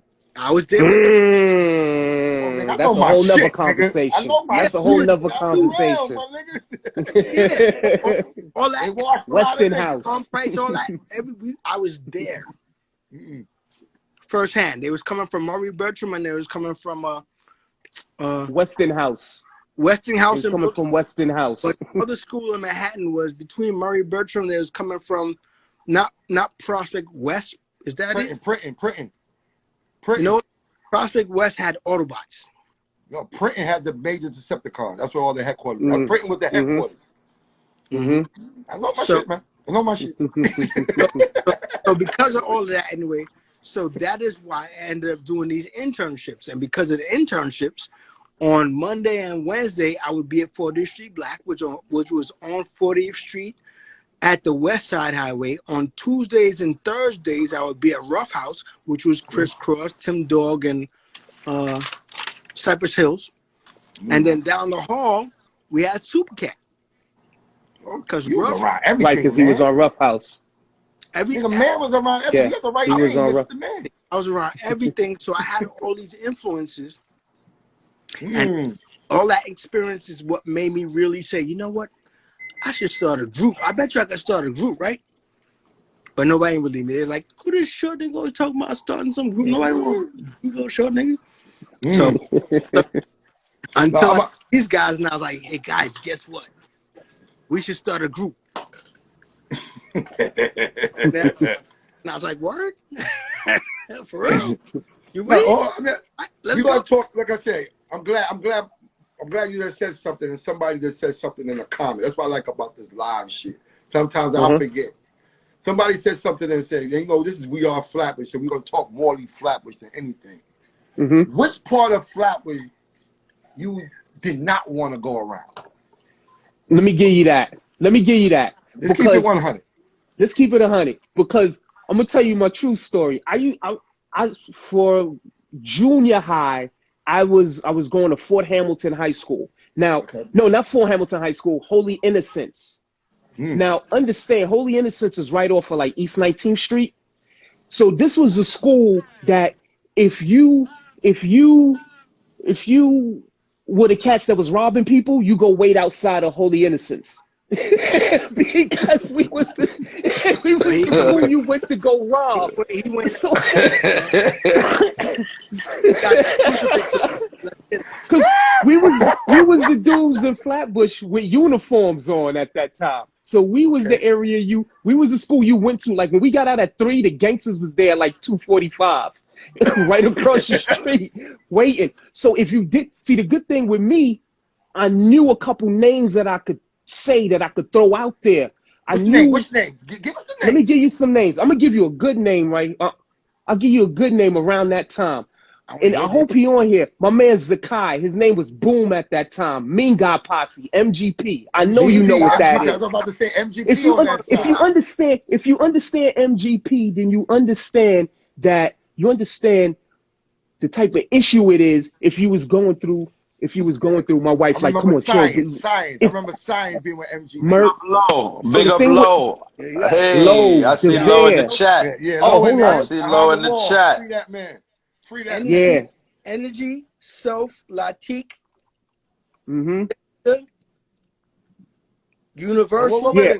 I'll give you another spot. Let me give you some spots. What are you talking about? Can you mix me up? I'm talking about Bedrock, Mean Guy Posse and Bedrock. Okay. Mean Guy Posse. Okay, continue. Yeah. Ocean Ave. Yeah. I'll give you another one. Tennis court. Okay, talk it, man. Tennis That's what we court. want. Coming from Holy Innocents to go to Church Avenue train station, you had to go through East 18th Street. So understand, the walk from Holy Innocents to Church Avenue train station was like a safari every day. And the dudes used to come from East 18th and tennis court. I remember one time I was coming up the block and I had the beaver skin Kango, the blue beaver skin with the lumberjack jacket with the leather sleeves and the lumberjack. And one dude came through and he took my hat and ran up the block. Woo, And typical shit. while I tried to run, when I tried to run towards him, this other dude kind of tried to trip me. And the whole idea was they was trying to trip me so that way they could take my coat too. So I missed the trip. I'm running, but then there's like 4 cats running. And while they running, I guess they figured out, why are we running from this little nigga? So they stop. And so when they stop, I'm like, what the fuck? What am I supposed to do now? So I stop. But point is, my aunt was a thorough person on Flatbush by the name of Chela. Panamanian. Chela. Panamanian. Big hustle situation there. And I don't, do you remember Flatbush, this girl named Mad Dog? What part of Flatbush? You know, I'm on the junction side, Vanderbilt. Got so you. She was more on the East 19, East 18th, East 20. You wasn't getting along with people back then. But I feel you. But that whole area, going from Holy Innocents School, going through to that Church Avenue train station, man, it was something every day, man. It was something every day. So I would say tennis court. Bedford Avenue, right around the corner from Bedford Avenue. It was called Lots. Oh, that's over there. Okay, I know what you're talking about. Yeah. Light. Ugly I see you quiet situation. up there, like you're a bad man. You can go through any fucking blood clot neighborhood. Tell me which neighborhood you're now going through Flatbush. Talk to me, man. Well, I never know no better, you know. So me just go anywhere, Bridget.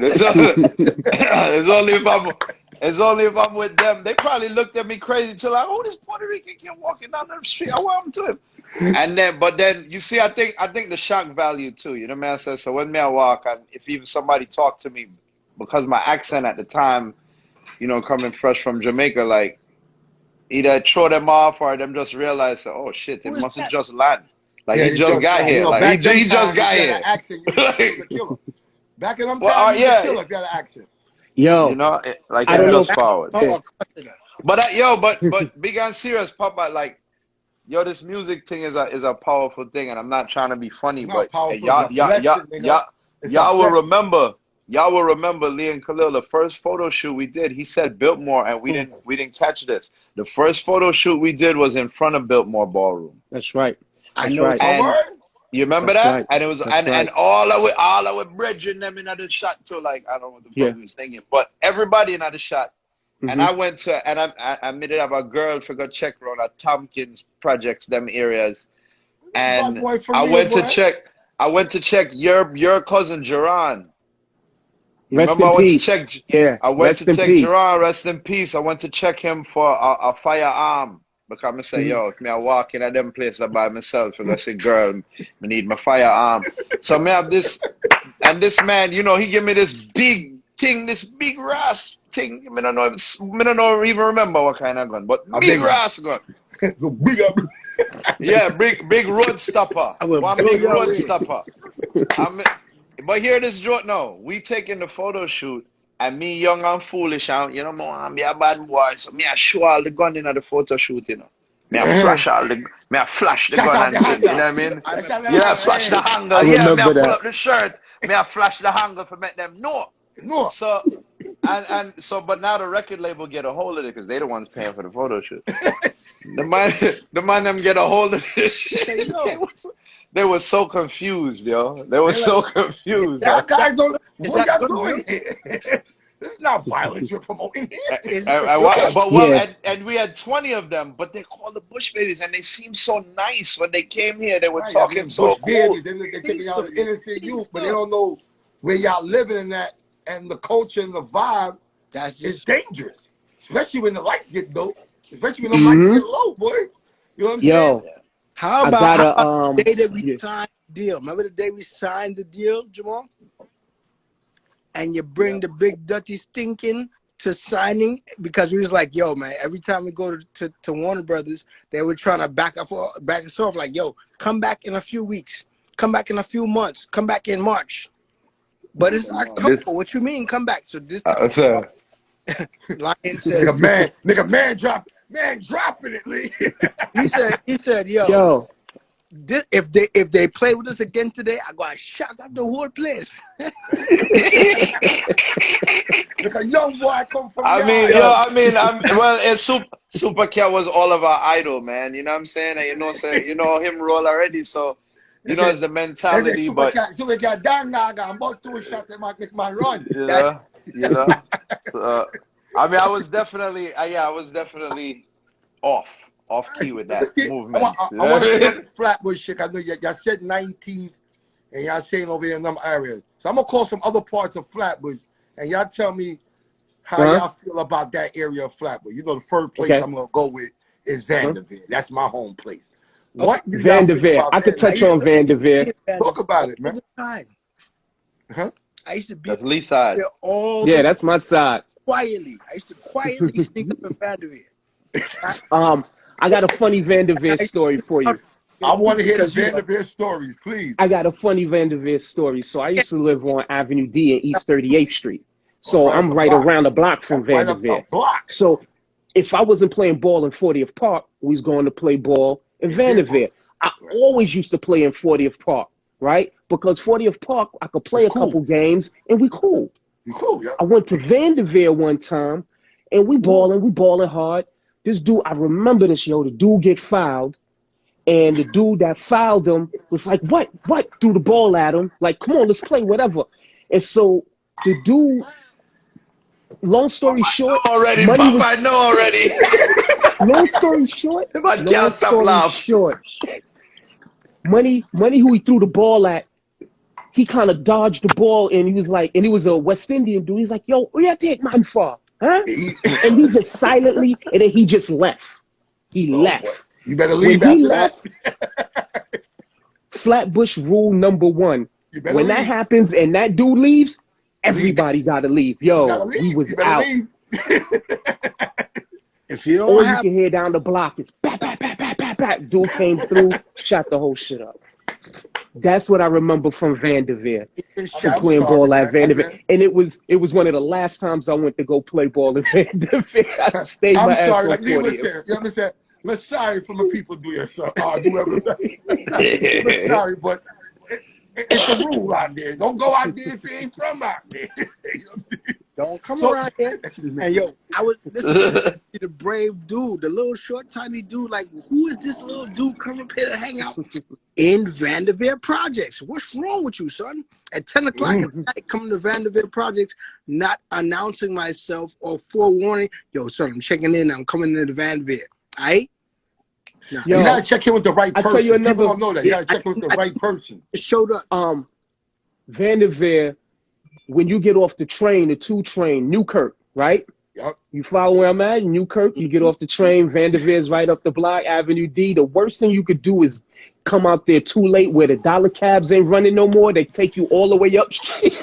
And you gotta walk back. Because then you gotta walk through that shit. Ooh, not a good look. And you ain't from here? Not a good look. Making me laugh. Now hold on. Let's go to another side of Flatbush. Yeah. Side. You went from tennis court. You went to Veer. How about Church Ave? Church Ave, like the 40s, the 50s. On my cousins live over there on Regents. Okay. Well, that's on the other side. I was talking more on the other side. But you can talk about Regent. How about now? Let's talk about Regent because I keep it real. I don't even fuck with Regent, and I'm from Flatbush. All my life, man. I don't even fuck with Regent. Never hanged out there, never chilled out there, never did nothing out there. That's a fucked up block to be on, and I'm niggas to push your whip out. Right? I'm gonna tell you, I keep it real without that. I never chilled over there. Never parlay over there. But it's my cousin. I don't even fuck with a nigga over there. I just keep it real. Now, tell me something about Regent that you can tell me because I don't know. And I ain't gonna. Well, I put it like this. My cousins lived on that block, and there was a bunch of them, and they used to be on that block. That was their block. I didn't used to go. I only go over there just bring them a happy birthday cake. I brought you your birthday, but I can't hang out. You know what I'm saying? Like that's. No, I mean, really, man. Listen, You know what? Listen, I represent Flatbush to the death for me. But that's one place in Flatbush that I never ever chilled at. I'm gonna give you some. 2 blocks. I never chilled at. Never mess with I ain't Regis. pussy, but I'm smart. I ain't pussy. Everybody know I ain't far from that. But I'm very smart.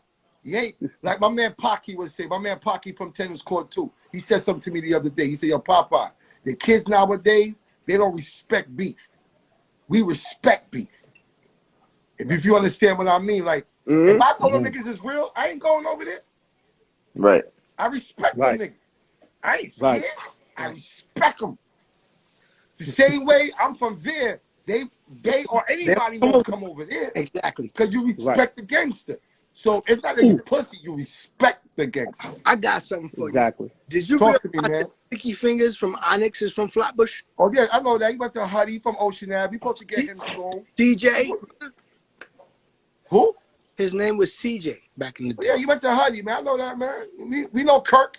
Kirk, right. We know Kirk, nigga. Come on, man. You talking to me, man. Exactly. True. I got a good one. You talked about Church Avenue, right?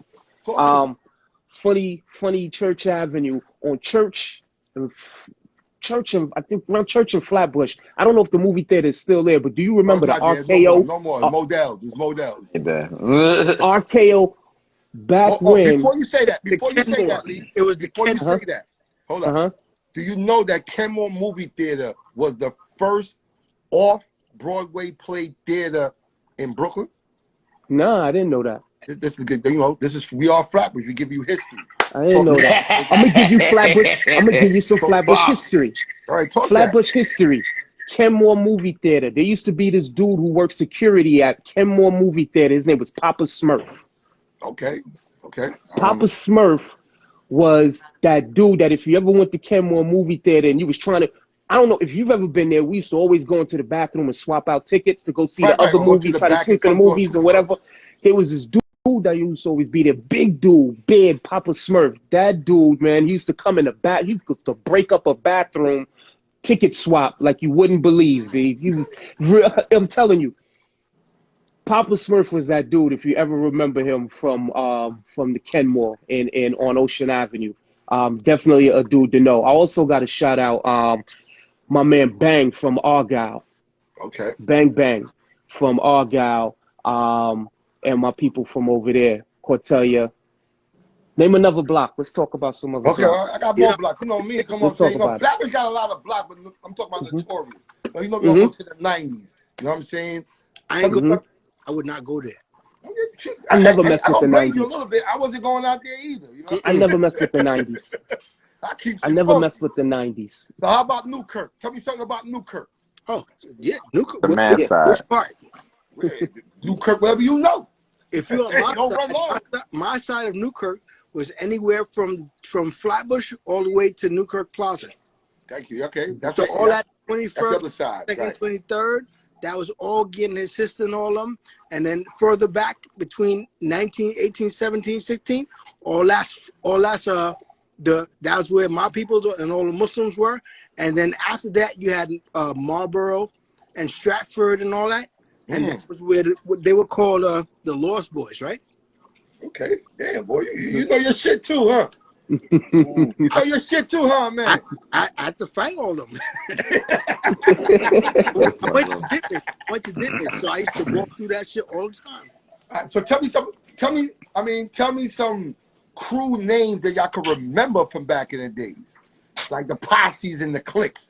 What outstanding in Flatbush to you? That you was like, same way for a neighborhood, which clique that you know that was in Flatbush, you said, I'm not want to be fucking with those niggas? FPK, NA Rock. NA Rock? Which part of NA Rock? FPK, Flatbush Bully Kids. NA. Okay, that's a Junction side. That's Junction. No, Ocean Avenue Rock is all the way up and down. Okay. I said Effie. Low Lives. Low Lives is The low, more. the It was Izod in the bush, not too much. the Izod posse Izod definitely. was right Too before bad. Low Too Lives. It was bad. the Izod Tyson. posse, and then down the block from Izod was Bedrock Posse and Mean Guy Posse, which then there was Vanderveer International Posse. Damn, boy, you know Criminal your Empire. shit. You know what? You know your Go look at the first album. Go look at the first album. I shout everybody in the credits. I'll be like, yo, Flatbush, and I'm naming every single crew from every Woo! Damn, boy, you know first your album. shit, boy. You shocked me with that one, man. Hey, hold on, including Bushwhackers And is in the credits. the Bushwhackers and the Bustin'. How about that? I was shouting the Bushwhackers and Bustin'. Bustin' Melon, T-Quan just Bustin' came home. Melons. Yo, Yeah, Bustin' Melons. Yeah, I Bustin' Melon, remember that's my them. nigga, T-Quan, I Freddie, remember and them. Yep. Screech. Matter of fact, I Yeah. just seen Screech at the old school event with Red Alert and Kid Capri. He was drunk as a motherfucker, had me Wasn't that didn't Boom wasn't that the Yeah, thing Boom Boom was threw that. promoting? My man Boom threw that. Zakai. You do what? My man Zakai, he threw that joint that Minga you went to Posse. for Red Alert the dude from MGP, his name used to be Boom. He turned Muslim. His name's Zakai now, but he threw that party that you went to with word? the joint. He does a party every year, all white affair with DJ Red Alert and all types of old school reunions. Yeah, little short, little stocky dude, right? Yeah, there you go. That's him. That's the guy that was at the door that let me in. He let me in the party. He let me in. He's like, oh, you Popeye. You remember him on tour with us talking about, yo, man, let's go get some reggae food. Yeah. Talking about reggae food. Yeah, he used to come on tour with us. That's some reggae food? I'll never forget that. Remember, cuss him and said, what? What you say a while ago? Like, that nigga said some reggae food. Yeah, we got everybody in here tonight. I just so feel we got Vanderveer Park in here. We got DJ Das Effects DJ. We got Rusty Jugs. We got my girl Erica Kane in here. We got so much people. Like the love is in there. Everybody wanted to hear y'all talk tonight, and there's so more we want to talk about. So tell me about the Junction side. Like, what do y'all remember about the Junction back in the day? What do y'all remember? Anytime the D train wasn't working, I would have to take the 2 and the 5. And I could go to sleep because I didn't have to wake up to catch a train. I just give it the last stop. So if I got robbed or something, I don't remember. I sleep. Man, you don't remember if you got robbed, man. Did you ever get robbed, nigga? No. You ain't get robbed? You don't remember if you got robbed. No, I didn't. He said you can remember. You got robbed. You know why? Because I would always, listen, let me tell you something. I used to always be in some kind of fight. I didn't like to fight because I'm the shortest dude out of everybody in Flatbush. You know what I'm saying? I got 13-year-olds that's taller than me by a foot. You know what I'm saying? So I'm like, I don't really want to get into it, but because I also studied martial arts, I used to bust niggas' ass. They just wasn't expecting. They're like, who does lose? Hold up, man. You busted. So you know I'm gonna ask a question, man. One of y'all better answer this for me. Somebody answer me. Who? I mean, I asked y'all this earlier, but I want y'all to answer it for me, please. Who y'all had an issue with in the rap game back in the days? All right, I will. Or okay, if you had an issue, or how my man Scrappy would say, who you had to put your paws on? I should tell the story, man. Right, I should tell the story. You can't tell the story, B. All right, you can't tell the story because you was asleep. You was asleep in the car. Okay. The thing wasn't who we had an issue with. The thing was, somebody had an issue with us. You know what I'm saying? So I think at the time, it was a little mix up. And big up Low and Devere. I see Devere cracking up already. Big up. I think it's Low. Low put us his birthday too. So happy Earth Strong, brethren. Yo, that's my dude. We driving. We coming back from DC. From Howard Homecoming, right? So we went out there with Devere, Low, the whole clique, right? Probably like 4 or 5 cars deep. So we on the way back, and Scotty Waddy. Yep.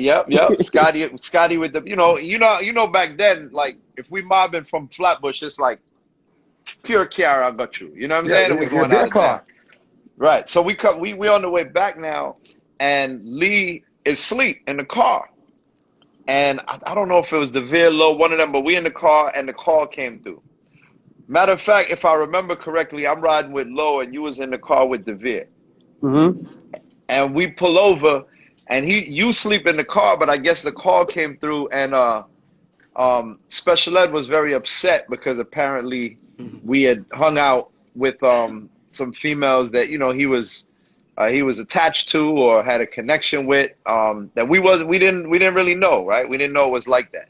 But he was upset at that, and the call, the word had been going around, and I guess, you know, the way DeVere and Low operate, they're not doing no talking around corners. You know what I'm saying? Yeah, talking direct, right?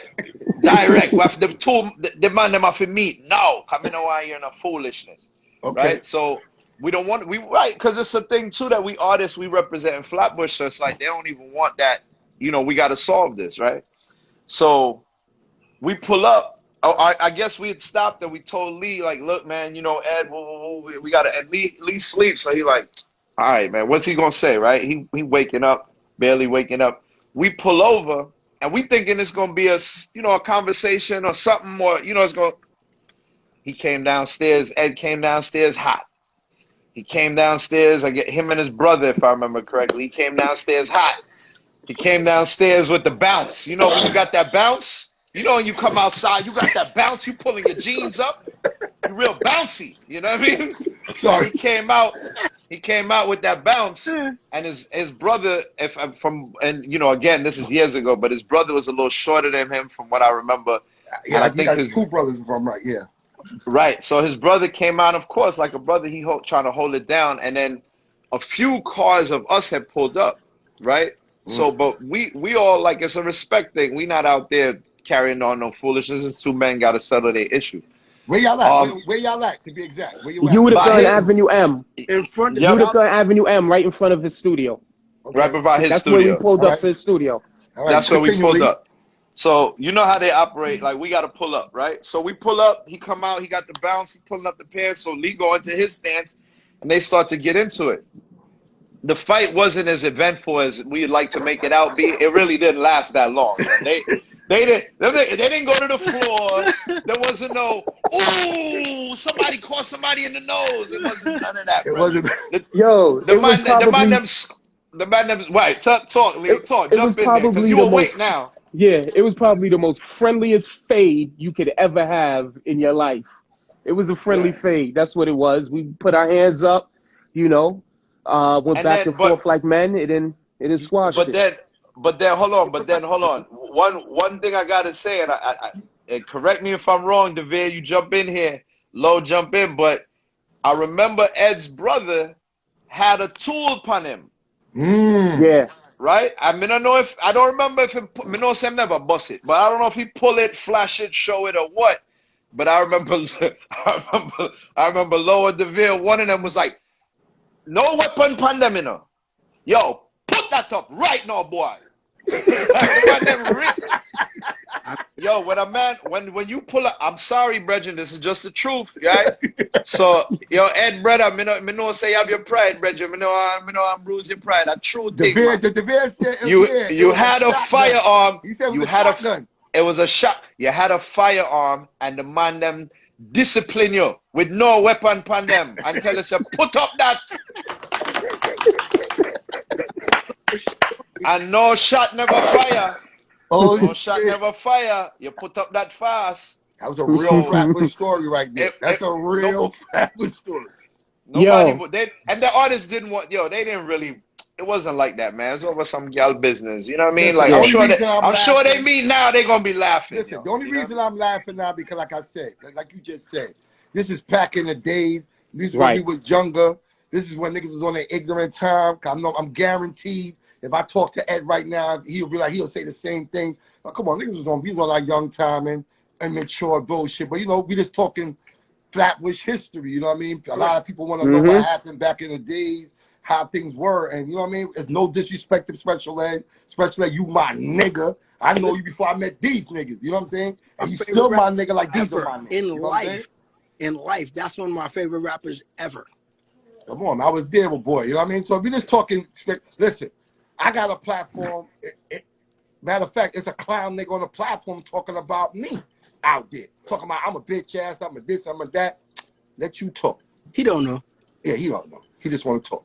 See what I'm But saying? Popeye, if you box up all the people back in the days, how they must feel, brethren? You don't think them have feelings? Yeah, Reggie, And you kick up, hold on, hold you on, hold kick on. up You and never box up boxed people. nobody. You ever see me box anybody? What? You ever see me What? box anybody? What? You ever see me touch anybody?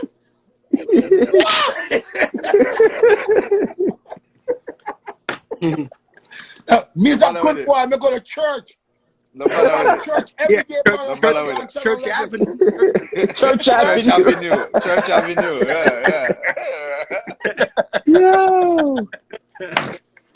I like that. You know what I mean? No, it just, I like to keep the authenticity, man. I like that. I mean, so not to jump off of that, but Special Ed was the only person I had an issue with in the industry. Come on, man. I mean, man, like you want to talk. One time on the West Coast, man, we got shot at for real. Like, talk about it. Yeah, like Oakland. Like, so we was out in Oakland, You see how it's flashing back now. We was out in Oakland, and we on a promotional tour. You know, even though other people was getting paid off our promotional tour, but we'll leave that alone. We on a promotional tour on the West Coast, and there's this group, man, I forget the group name, but I remember they were doing this dance called Go Low, where they like squat, like a frog jump, like, you know, they squatting, hands up. That was their thing, right? Go Low. And now listen, later on I lived in Oakland for a little while, and I really loved that town. But at the time, we didn't understand their culture, you know what I'm saying? We coming from the East Coast, and the West Coast hip hop was still so new to us, you know what I mean? No, right. So Lee, when he was out there, this boy Lee, what you got a program going on? So yeah, man, he got the 60, he got the 60-inch. The 60-inch screen TV over the pool, man. To mute that joint. Nigga living that good. All right, I'm gonna give the big remember we voice so we can drown out that now. So with that, right. Lee, your mic going crazy, your background going crazy. Hold on. Here we go. It's the earpiece. Whenever you take that earpiece out, the background gets crazy. Oh, okay, my bad. But we got we got you. But somebody was just in the comments saying, "Do y'all remember the incident y'all had with Bravehearts?" No. Somebody just put that in the comment. They said, "Remember the issue with Bravehearts?"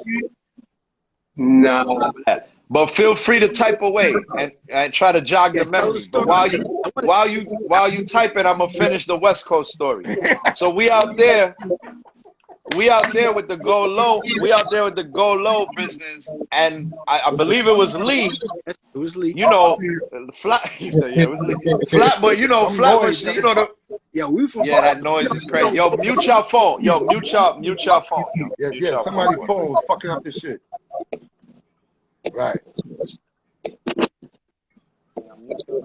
That sound, boy, it's fucking it up. Hold on.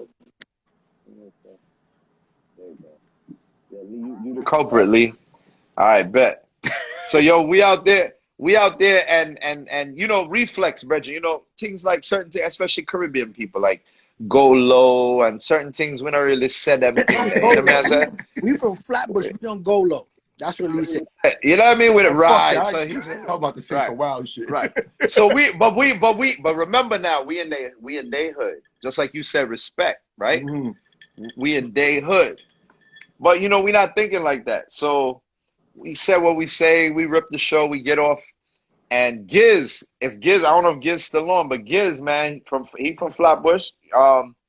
Giz was our DJ, and we coming outside, and he got his turntables, you know, holding the cases, and a little hoopty, man, little beat up liquor car come around the corner and say, "Y'all niggas don't go low."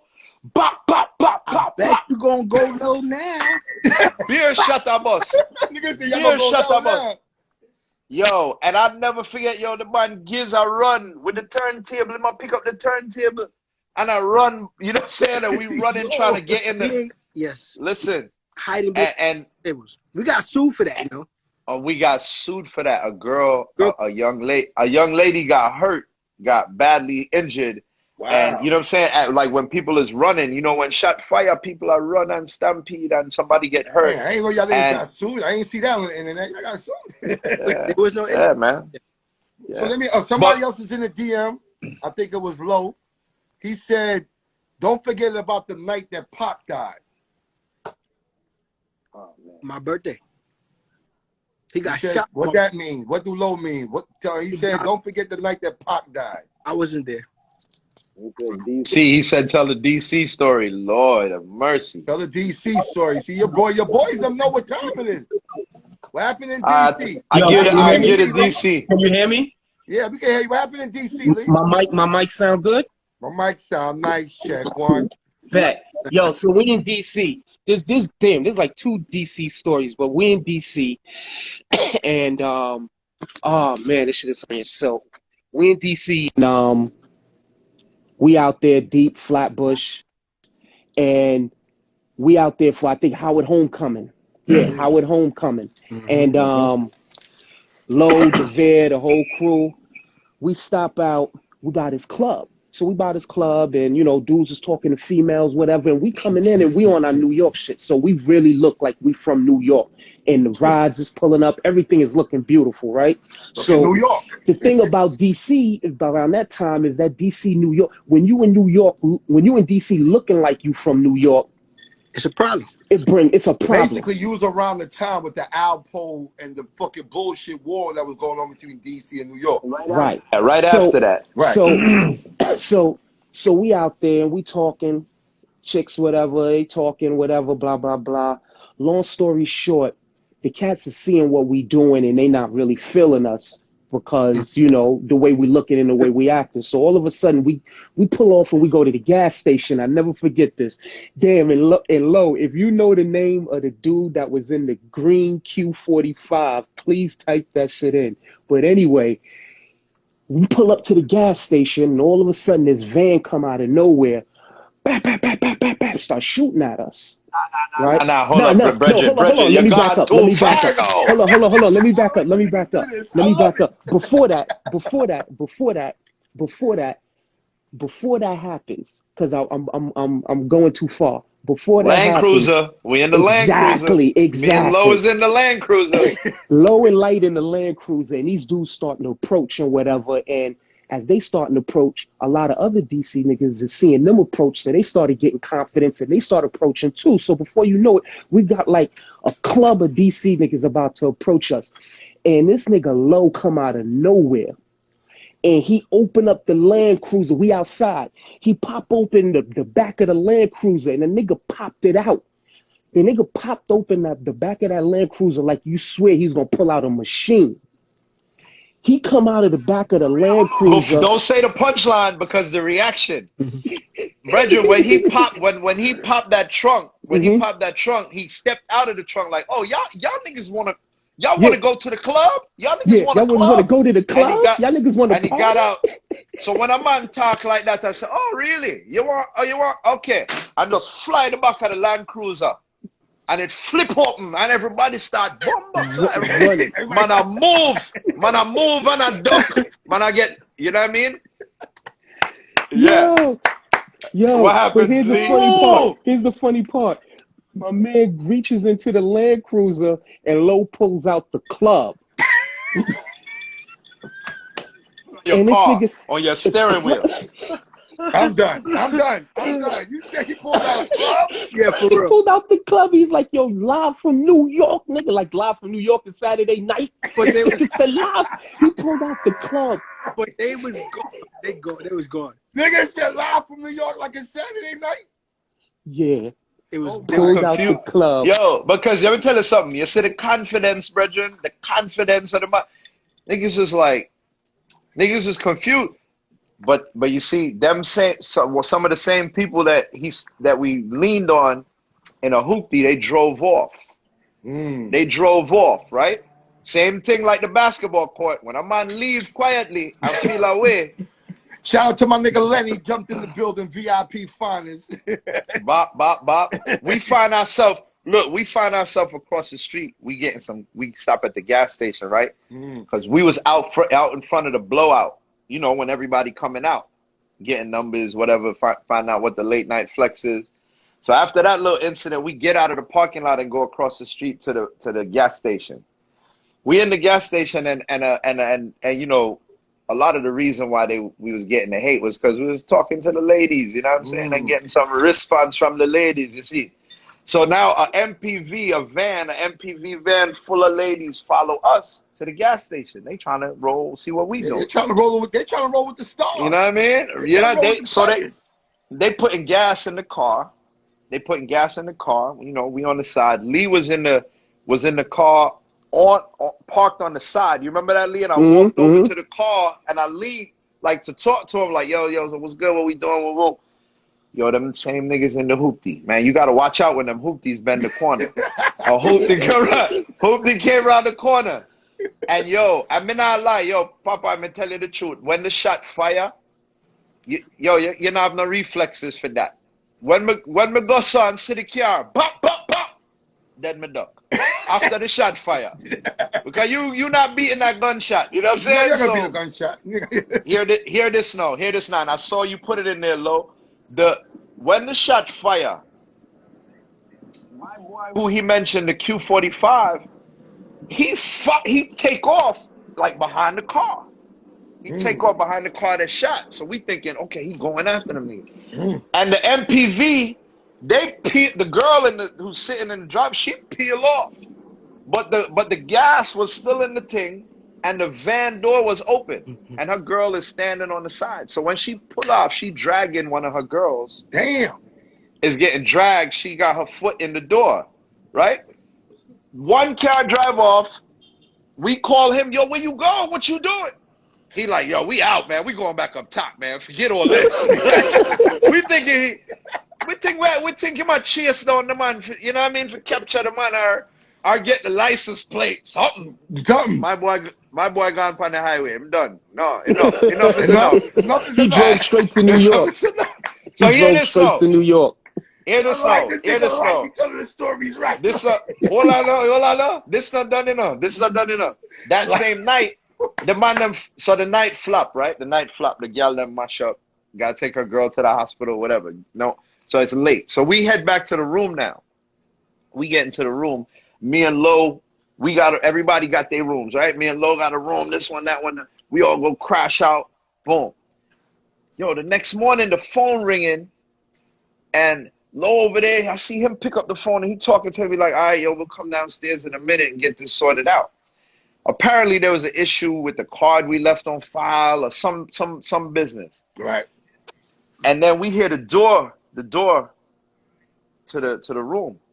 2 Metro DC police come in, guns out. Because the gunshot them that they fired the night before, it actually hit the car Lee was sitting in. Oh. So not only did they have an issue with the card on file or something, I mean, I don't know, maybe that's an excuse. But them see how we are coming loud and, you know what I mean, and take over the place and they see the cars, the type of cars we drive in and gunshot holes in the cars and, you know what I mean?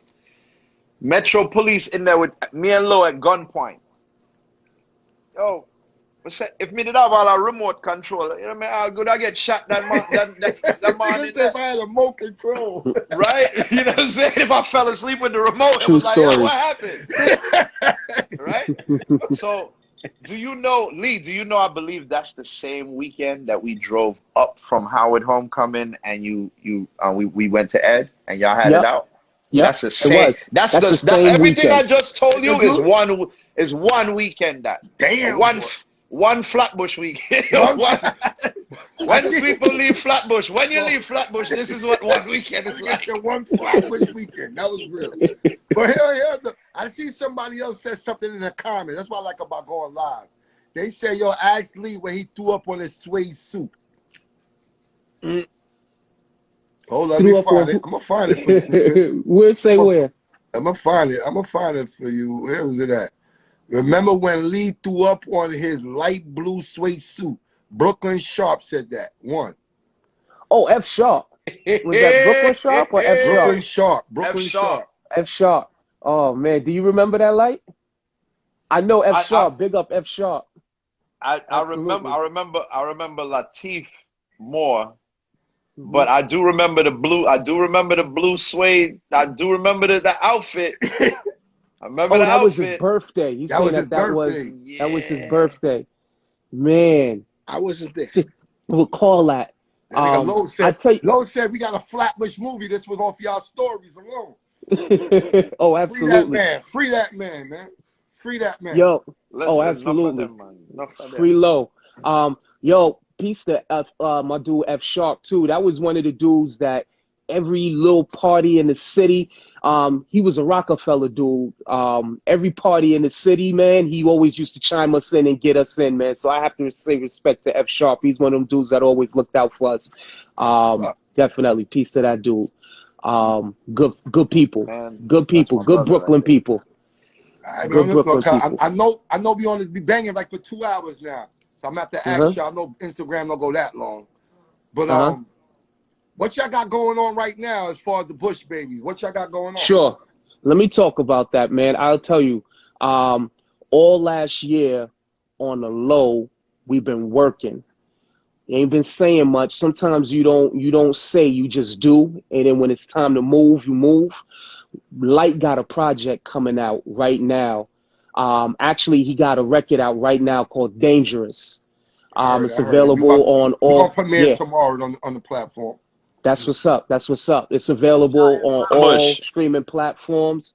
Um, and what we doing right now is Lights Project. We got a record coming out every month.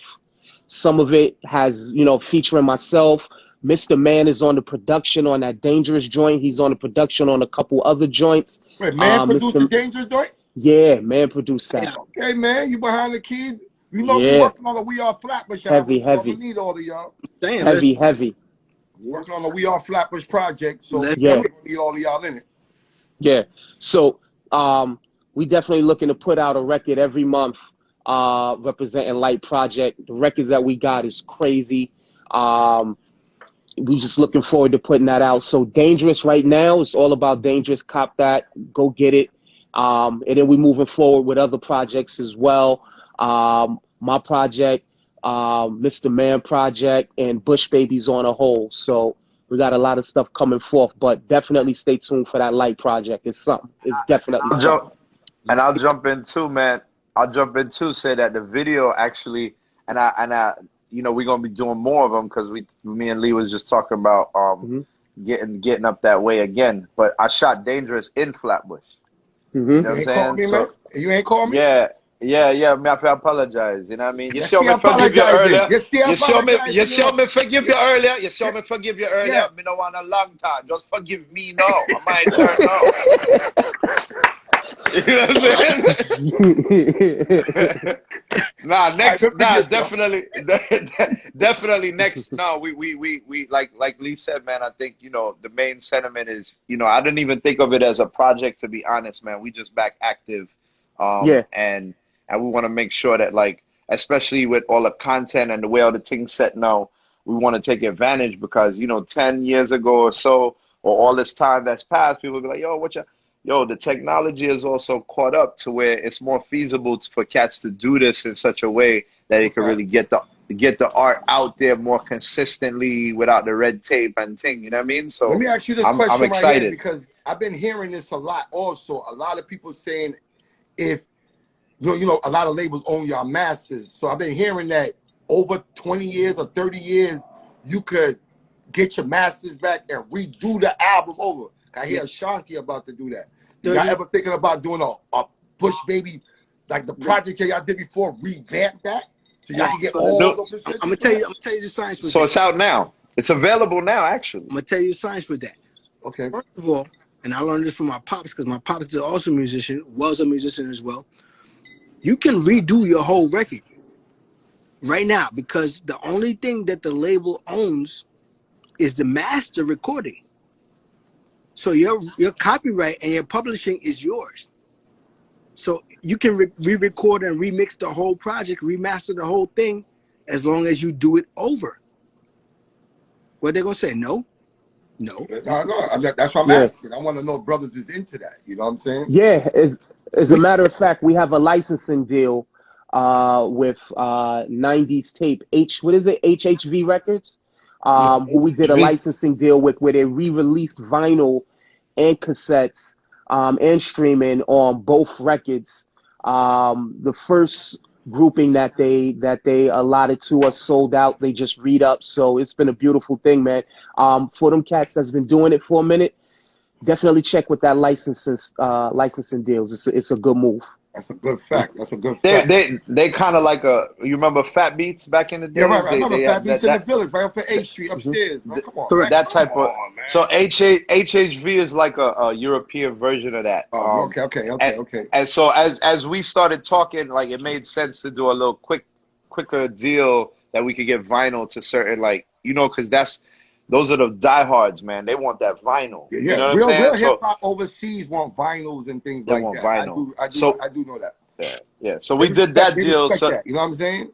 we did that deal so they could have access to the vinyl, and then the stuff is streaming now. So you outside doing your workout, type in Bush Babies and put a tune, find the old classic music and enjoy yourself. You know what I mean? And one more. Let me ask you another thing. I'm gonna say one more piece of that, and I'm not gonna say a lot. Talk. Pay attention to your NFTs. Well, that's that Coinbase stuff now. Mm-hmm. Your non-fungible tokens. Okay.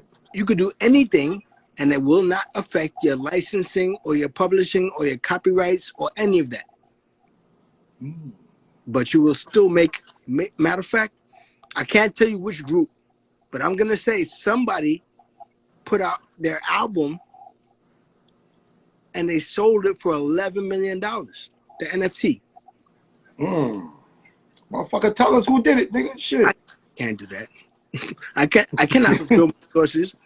Okay, that's all cool. That's all cool. Besides, and I can't do it for my group. Okay, I feel you. I ain't gonna argue with that. But what I am willing to do is to work with other artists that need to big up their situations. You know what I'm saying? So I respect you for that. Reach Popeye, and Popeye will reach me, and then we can do it like that. Oh, definitely. Hey, let's make this money. Where y'all reside at right now? Where y'all say that? Because like earlier, I know Lee is somewhere in the backyard with a pool in it, and that's not Brooklyn. We know that's not Nah. We know that's not Flatbush. So where y'all reside at now, even though y'all from the bush, where y'all reside at now? Sure. Before I get started, big up Bink. He on this too. I got to shout him out. I'm in Orlando, Florida, in Hunters Creek. Yeah, that's where I'm at right now. You ain't gotta give up the address. We just say, you know, where you at. Yeah. Oh, I ain't giving you a whole address. That's just where I'm at, Orlando. I'm in Fort Lauderdale too, man. We in Florida. Okay. Man, where you at? I'm in Suffolk County, Long Island. Okay, so do y'all go back on the road? Are y'all going back on the road to do tour dates and things like that? Funny, we just did a show. What was it, about 2-3 weeks ago? We did the Caribbean Festival in Fort Lauderdale. Yeah, the Afro Carib Festival with Protege and who else was there? Afro V. Yeah, couple good artists there. Yeah, Cappy, big up Cappy. So how the crowd took y'all in? You know what I mean? Oh man, it was dope. How the crowd took y'all in? It was dope. Great. Matter of fact, we posted it. We posted a lot of it. If you go to our Bush Babies _ babies, take a look at our post on IG. You get to see how the crowd took us in. It was beautiful, man. It was a good situation. Huge crowd. Yeah. Okay. You know how we do it, Popeye, but shut out like dancehall style. I mean, I know how y'all do it, but the followers and the peoples don't know how y'all do it.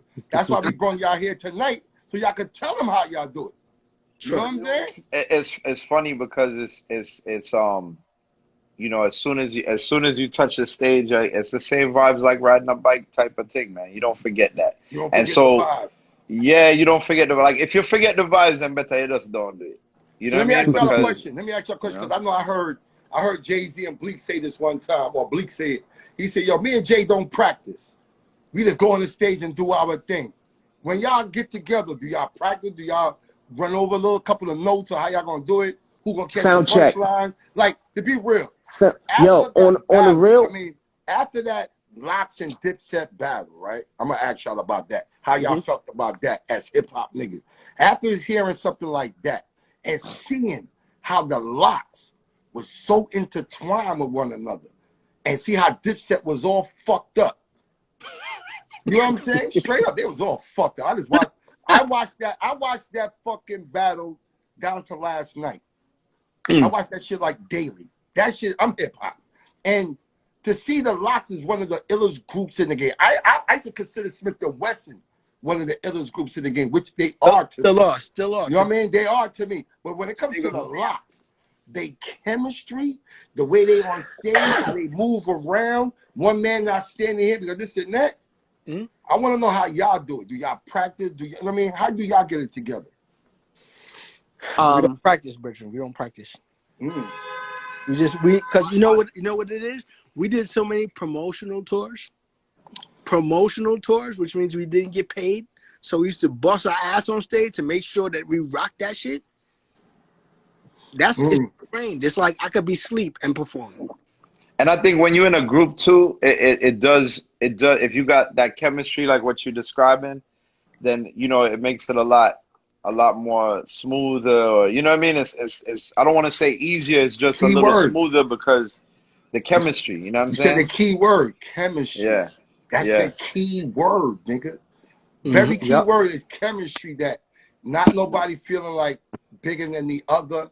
We doing it for one cause, like Wu-Tang said. We trying to get in this game and do this for one cause. We might have our personal differences, we're gonna come together and do this for one cause, to celebrate what we do and how to make the people enjoy what we do. Correct.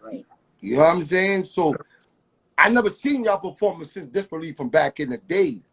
You know what I'm saying? I would love to see y'all perform now, to see that energy, that chemistry, that what? Yeah, I'm on a vibe on stage. You know what I'm saying? When I watch the Locks, man, I'll be really honest.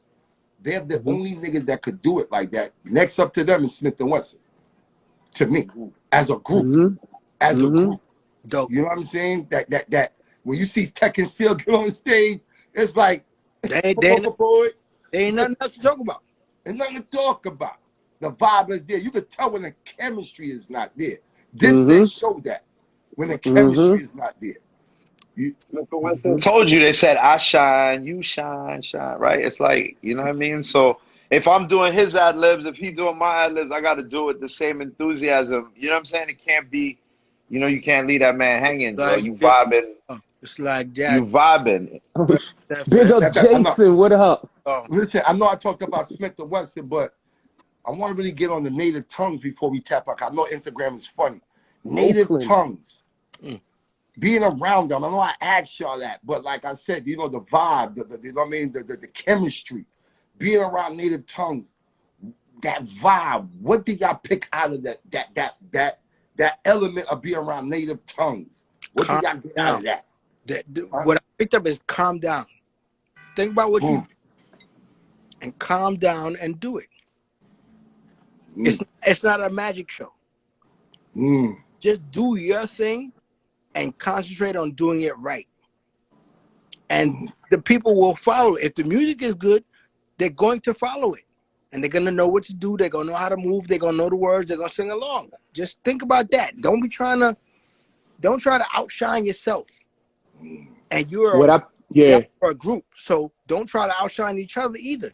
Y'all work together to make sure that he look good and make sure he look good. And they make sure you look good. And everybody looks good together. Right. That's a good I like that. Yeah. What I got from native tongues more so than anything else is I come from Maceo, sorry. Oh, absolutely. What I got from native tongues more than anything else is you don't have to be the hardest nigga to be the best rapper. Correct. I like that. I've seen and been a part of situations where the hardest nigga got on stage and got his ass whipped because he couldn't freestyle, because he couldn't do certain other things. He could just talk about how his gun spit, but he couldn't. He didn't have the bars to support it. That's what I learned from native tongues. Okay, Light. What do you learn That's from it. native tongues? I'm about to I, ask. I'll make you do something in a minute. Yeah, no, I think like while they were talking, what I drew off of was like creativity, you know, because when you think about that whole crew, like they had you could tell they had a freedom, you know what I'm saying, to be like they self on the mic, right? Just be yourself literally on the mic. You know what I'm saying? And it's like, yo, like you know, like Lee kind of alluded to and Mr. Man alluded to, it's like you can do you and still be dope. You ain't got to do him to be dope. You could do you. You know what I mean? Fact. It's a fact. Be yourself. Be yourself. That's But it. with that being said, though, because I ain't gonna lie, man, y'all niggas just made me want to ask y'all the most deepest thing right now. Y'all What is it? freestyle right now? I can freestyle about it. Bars? Can I get a couple of bars? Could freestyle about anything, I'm really man. reaching. I'm really reaching. Can I get a couple of? Can I get a chat? I tell you can what. I get 8 bars a man? Can I get 8 bars a man or All better? right, me with start. No. Light said he want to set it off. So if the chemistry, hold up. Light said he gonna set it off. So if the chemistry is there, y'all know when to jump in and ready to go in. So let me hear it. Let's go. Of course. Talk it. Go, Light. Gotcha. Light go and shine for real. Me no care them feel. All yard man know the deal. Them used to call we coconut. Out of order. Now everywhere we go, them sell coconut water. No more laughter, sanky about porous. Long time I watch them eye them like Horus. They ain't really for us, go on like them adore us. Anytime them real sure. Nah, we need a beat, man. Like I said, look, We need a beat, I man. can't give y'all a beat. You know, it's a podcast. Yo. Man. I want to hear 8 bars, man. All right. They want to fight we down so they could bite the song, but here what we don't bite the tongue, except when it comes to tell them po where you might be found. Fuck around, lay around your horse leading you wrong. Take it there, but they don't bring it back. The beef still to cook now, you can't get on the pot, die pressure. Better didn't prepare for that. When you see me in the street, I need to tip your cap. I want to tell no stories. I want to hear Lee. I want to hear Mr. Lee right here. Freestyle or written? Whatever you got. Throw me a word. Throw me a word. So you want to go it like that? I do it like that. Oh, you want to do it like that? I do it like that. All right, so this is how we going to do it. And keep throwing the words. Just keep throwing words. Keep on? Okay. Throw words. Brooklyn. That's the place where you can get your manhood took in. I come from East 38th and Avenue D. Vanderveer playing ball, never sleep on Lee. My name Major, M-A-J to the O-R. Throw me another word and let's see how far we can go. Let me tell you something. I freestyle from the Ocean Avenue. You know how I do. This is Major. Oh, Lord, this is Major. You threw me a word like Ocean Ave. I come through. I see how you laugh. The Yankee cat. We're going to leave it right there. I just want to know. I just wanted to know if y'all was going to front on me. That's it. Because hip-hop, man. like you just said, it's not about being a toughest to being like somebody else. Just being you, just spitting some word. Spitting the word that connect with the next one. That's all that's what hip-hop is about. It's a lifestyle. It's not about being so correct about it. It's just being a lifestyle. You coming off the head, whatever come up there, ping pong, ding dong. Ring the fucking alarm. But stay calm. You know what I'm saying? My underarm. Pong, It's just whatever you want to vibe with. So before we leave out of here, you know we've been on here for like two minutes, 2 hours. Tell the people your best memories of Flatbush and what you got to tell them before you get off the platform. So I'm gonna start off with Light. Tell me your best thing about Flatbush you love. Honestly, the best thing about Flatbush, man, is like that place became a second home for me. You know what I mean? Like you said earlier, coming from Jamaica, when you come up, it's either White Plains Road or Flatbush that, you know, in my time, that was like That's where all the Caribbean people was. So for me, it really gave me a lot, man, coming up to the States from Jamaica, you know, at that age, not knowing nobody. So it gave me a second home, man. Like, no joke. No joke. I mean, I ride for Flatbush, trust me. We Them two ride for brother, you, yeah. kid. Them two brother, yeah, too. Yeah, You we know what I mean? ride for you, dog. We all Without Flatbush. We ride for you. without my two brothers on this line, man, like, you know, who knows which way I would have went, you know, coming up from Jamaica, just new to not knowing nobody, you know? That's a fact. That's a So, fact. The way you yeah. explain your story, that's like, you know, you don't know where it went if you didn't meet the. Now, hold on, I didn't even ask you that though. How long it took you to meet them when you came here from Jamaica? Not even 1 year, 6 months. Jesus Christ! But So then look how that you just landed here and you stepped into a gold learning opportunity. I was still that guy. I was still that guy to go to the train station and look on the map. I wouldn't ever know. Bumbo cloud. This a red line. This a red line.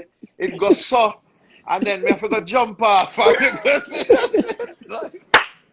Trying to read them side, right? The So red one anywhere to I the was green going with one. y'all, so when I was rolling with them, I was rolling with them. Like, they know where they going, and I'm going with them. You know what I'm saying? Like, for at least a year or two, for at least a solid year. So salute my brothers, man, and that's what Flatbush means to me, and that's why Dangerous, you know, is so important. That's why we had to shoot the video there. Big up Steve Austin. You know what I'm Big up saying? to The Steve Conroy Conroy, Austin, Smith. 40th Marshall. and Conroy Smith, the original singer of Dangerous, is on there too. So we went to Junction and bought the suit. Watch the video, man. Me walking at the Well, we're place gonna and buy premiere. the We're gonna full premiere it. suit. We're gonna premiere. We're gonna drop it on We All Flatbush. That's a fact. Junction, right? That's what I'm shooting. Niceness. All right, your Mm-hmm. man. Tell me what you love about Flatbush and what you got going on after, man. Man, Flatbush is where I learned my 5% lessons in the beginning, my Islamic lessons next, my Moorish lessons after that. My musicality is from Flatbush. We were born and raised in Flatbush at a time where we were influenced by the best of the best, and it was current. You had Milk D. First of all, you had Milk D. Milk is chilling, Giz is chilling. Then shortly after that, you had Special Ed. Come on, man, I got it made. Special Ed. Listen, I could sing the whole song. I should teach a college course on I Got It Made. Because that song is the immaculate truth. Best shit I ever heard in my life. Okay. So all of the culture and the education, the erudition, the manners, the politics, the politeness, the culture, the Caribbean culture, alongside the American culture, the hip hop culture. We were just there, because I started off in Catholic school. I went to OLR on Forster and Ocean. Then from OLR, I went to Ditmas. From Ditmas, I went to Brooklyn Tech. From Brooklyn Tech, I went to City As. So, yo, Popeye, they coming for you.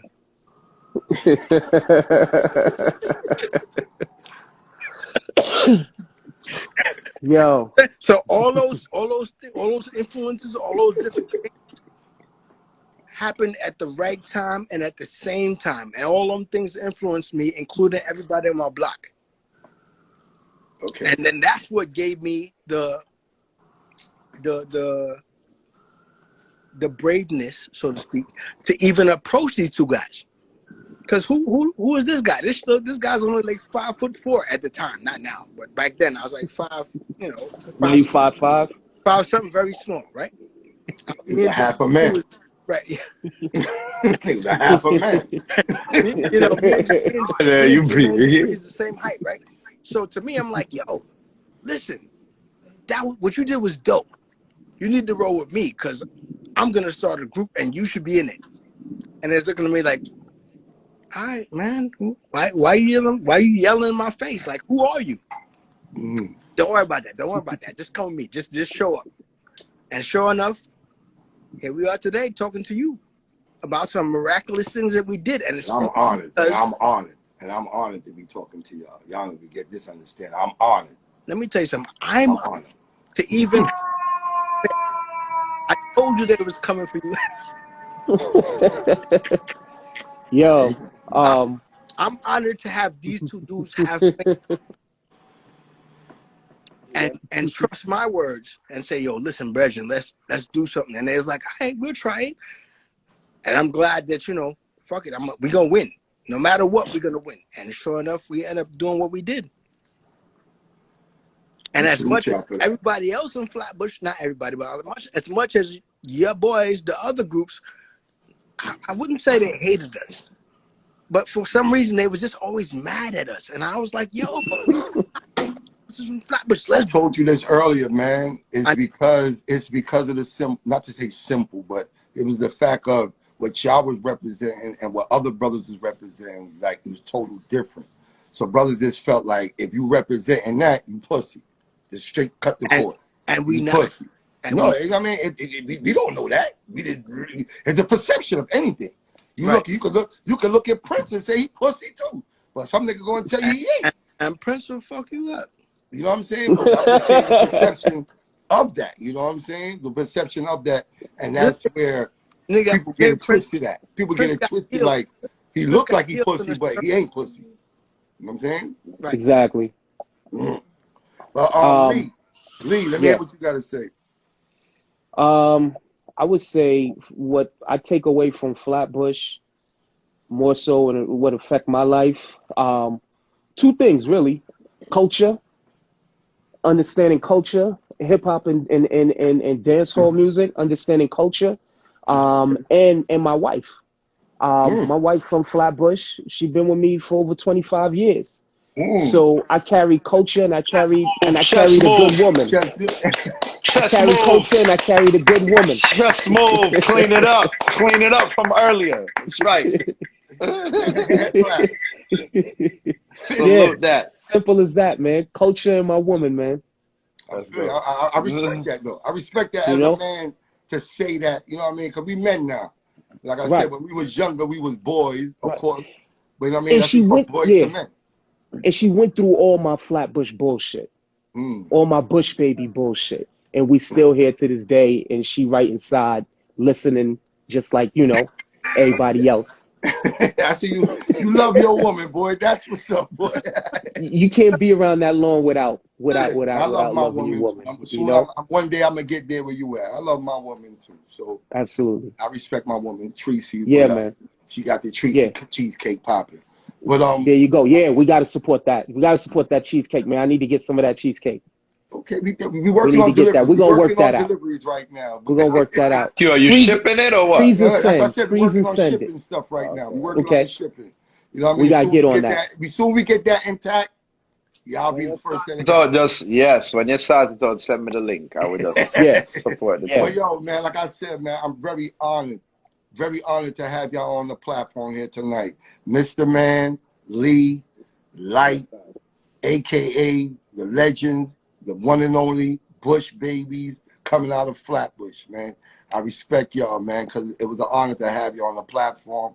At one point, I was just fucking with Mr. Man on the line, chopping up with him. As a matter of fact, Mr. Man, I'm glad that you pulled through what you went through. Thank you, man. I mean, at one point, I didn't know what was going on with you. Listen, I didn't know. What I'm saying, I mean, but I'm glad and I'm honored. I'm so blessed that you pulled through that. You know what I mean? So we here today to chop about your legacy and your group's legacy and how y'all came in the game and what y'all did and all for Flatbush. You know what I'm saying? So we are Flatbush. We salute y'all, all three of y'all. Straight up, it's a fact. Before, that's my podcast I'm working on. You know what I mean? We'll be back on that also too. You know what I'm saying? What you got to say? Like, talk. I don't want to cut your thought, but I want to make sure we don't leave you some before we give you your flowers too. Cause I want to tell you something. You know, for all of we looking back and we correct ourselves. You's a man that had a rep, and me and you never got to chop it up, but we knew of you very well. That's why I said, we know your activities. Nobody feels so we never see you in a function on the road. But more say like to the youth them while I watch and thing and I listen, you see how like grown men is coming together, linking and talking from different sides of the cities and the towns and thing. It's like, look, man, we even was talking amongst each other, man. What a shame that we didn't have more unity. You see what I'm saying? Because we over here we over here getting these big deals and stuff, and we worried about who can get in the club and who can shot who and who tough and who not tough. Instead of we moving as a unit, you know what I'm saying? So now when Bush Baby's got a record that's bubbling, if anybody even sneeze wrong, everybody's supposed to move. Only supposed to box off them face and say Bush Baby's run things. You're right. So I'm hoping. You're right. No, so I'm hoping that energy is what we doing by us linking, pushing forward, building like this, and just knowing so like we have respect for y'all, and we wanted it to be like that. Yo, as a matter of fact, I'm gonna say it again. 100%. If you go back to the first album, Popeye's name is in the credits. Yep. I shot Popeye and VIP in the first album in the credits. Yeah, hold up, man. Y'all nigga gonna make me feel like a little bitch. You gonna make me cry and shit. Hold up. True story, though. True story. Yeah. True story. Nah, True story. Don't play with me. Go look at that first album. The whole everything was true. Bedrock Posse, Mean Guy Posse, Criminal Empire, Popeye, VIP, FPK, NA Riot. Mention all that in it. Yo. So what mindset? What mindset? Mindset. Thank you to everybody. Goodbye. I love y'all, man. I respect and love y'all, man. For Mr. real. Man. That niggas got me feeling emotional a little bit. You know what I mean? It's like on some real shit, because I'm like, what like just said though, man, was real shit though. Like, you know, if niggas was thinking a little different, niggas could have been in different situations, man. But even though we were so ignorant, y'all was so positive, y'all still shouting us out. Y'all should throwing us love, but niggas wasn't really trying to show y'all love. Because we know what it is, man. You know we know what it is. And we know what it is. It's a it's a bigger picture than we see. Popeye, if you was getting into the club and you was doing your thing and I was on the outside, me would have screw up my face. I said, oh, that little stink boy come walking at the club. And big man like me can't get in a club. Like, Virgin, like, it's not about you personally, or it's just the situation man and man find themselves in it. You know what I'm saying? It's not like, you're right, man. It ain't like that. You know what I mean? Like, we was young. It was just ignorance. Yeah. It wasn't personal. It was believing something that wasn't real. It was ignorance. It was just ignorance. You know what I mean? Yo, why you got black on? I don't like it. Why you have a hat on? I just don't like it. Why you got money and I'm broke? But that's because your situation, you put you in a tension. So when you're in a tension, you vex. Yeah. Somebody says something, you say, what the fuck you smile for? You know what I'm saying? When you don't feel like smile and you broke and you hungry and a man come smile and I come tell joke. I come joke and joke. Every minute you just like show your teeth. Every minute you have to see your blood clot teeth. That's how you feel, right? When you vex and you hungry and you... Right? Yeah, I lie? I lie? You're right. You sound like my man be saying that shit to me. Stop showing your fucking teeth, yo. Every minute me have to see your teeth. I'm true. My man better get too happy. I say, yo, nigga, I'm good now, man. I ain't gotta watch my back no more. Or when should you not be happy? Before I couldn't be happy, man. I got shot up 3 times, my nigga. I got hit in my eye, hit in the back of my head, hit in both of my legs. It's like I always on this movement. I remember them stories. You know what I'm saying? So when I got older and I started to move away and I realized I was doing this so much, people were like, yo, what's up with you? Why? I'm like, yo, man, this lifestyle I was living is crazy.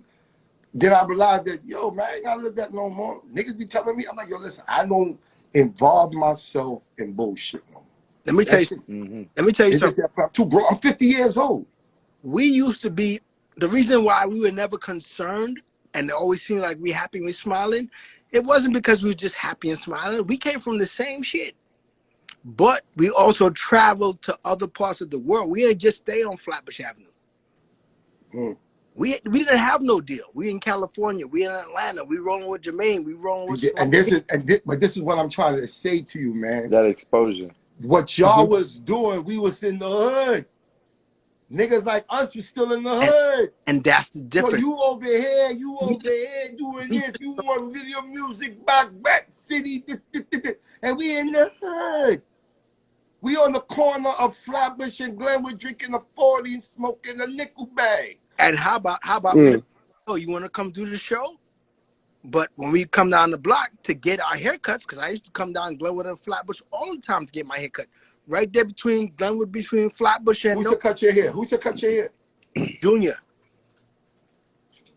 In the upstairs. Glenwood between Flatbush and Ocean. I think I know you're talking about. Between Glenwood and Ocean. On Glenwood, upstairs. Upstairs on top of the store. Yes. I know you're talking about, yeah. And that was before I even had braids or locks. I had a little low fade, a little, you know what I'm saying? And I used to always come there to get my haircut. I used to run with and his brother. Which Uncourt. That's my brethren from first grade, from PS 152. Get the fuck out of here.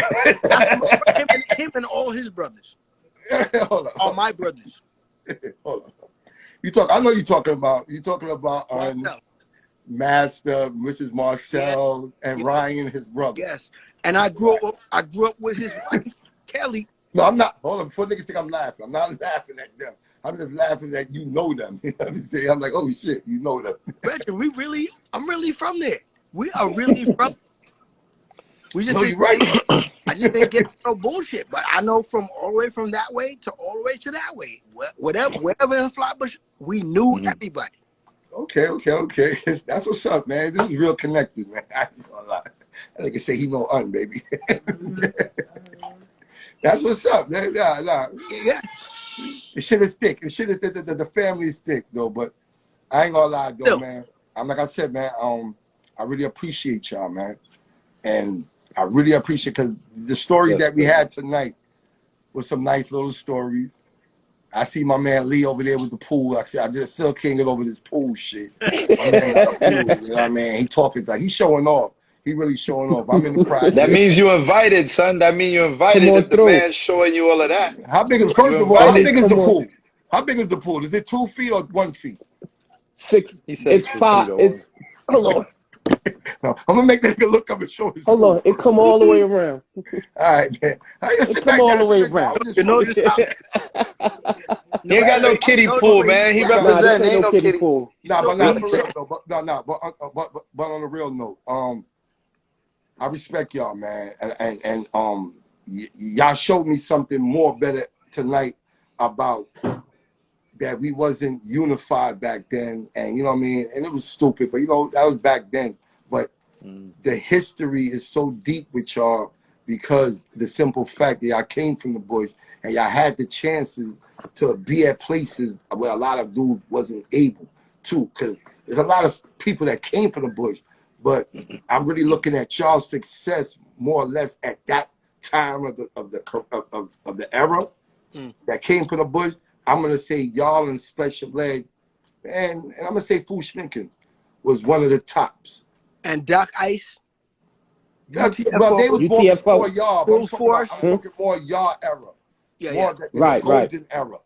And I'm gonna say for Flatbush, I'm gonna say Fushnickens, y'all, and special ed was more on the top. Who else? Little Sean, no. Little Sean had his burn. No disrespect to Sean. But as far as my recollection, Sean just had his burn for this really a one record. Big up Little Sean. He was doing a lot of writing. That's what he was doing. A lot of writing. That's a different conversation. But the pen writing, we're talking about as far as music itself. That, you know what I mean? They putting out, then you going off tour off of that. That's what I'm talking about. I'm talking about your pen game is your pen game. You're talking about the collaboration. You doing your records, people like it, booking you to go and perform it. You know what I mean? And I say you and Ed, y'all Ed and Fushnickens was one of the top people that came out of the bush that did that. And put the light on Flatbush. Cause y'all never said y'all wasn't from Flatbush. Because if you look at a lot of people, you look at Wikipedia, they know they from Flatbush, but it's not saying Flatbush. When I type in y'all shit, it say Flatbush, Brooklyn. When I see especially Flatbush, Brooklyn. When I see it's Flatbush, Brooklyn. Mhm. You know what I mean? Mhm. And that means something to me. And that means a lot to everybody in the bush also. I believe so too. You know what I'm saying? That you ain't left, you never left home. You never took Right. away from home. And that means a lot Right. to us. And Wherever that's why wherever we went, we took Flatbush there. and that's what you're supposed to do. You're Flatbush. supposed to do. You know what I'm saying? You're supposed to take that New York with you, but you're supposed to take where you from with you too. You taking New York with you, but you're also supposed to take where you from. Flatbush. We You know took what I'm saying? So wherever. right, because you was from Harlem, you'll be wearing a leather jacket with rhinestones. You was You know just what I'm like saying? this. You know what I mean? But you came from Flatbush, you know, you're gonna wear a used jacket and a damaged jean And some and some cross cotton fox. You know And what the I'm saying? gents, yeah. So you And a kerchief in your pocket. and I have to tell you, Yeah. know, and your belt Belly gotta hang boots. off. some And clock. your belt gotta hang off. You know what I'm saying? And you gotta stand with a tilt. You know what I'm Mhm. saying? Right. And you, One you know what I mean? side. And they gotta be, and then you don't like video light. Right. And you don't like video No. light. No, a picture in a man face. But nah, man. But we gotta tap off right now. I know we gotta tap off, Yeah, man. Like I said, man, I'm really honored to have y'all on here, man. Lee, man, light, the Bush baby. Let's go. We are Flatbush. Thank you. Thank you. Salute. Peace. Anytime you need us, brother. Salute. Bless. We I'll be here. hitting y'all up. Anytime. Okay. Anytime. You got our numbers. Just call. Anything you need. Anytime. I got y'all, man. I will be hitting y'all Absolutely. up. Thank you, man. Bless. Bless her. Bless. Bless. We can't hang up the thing. Homie, hang up this thing. I can't figure it out yet.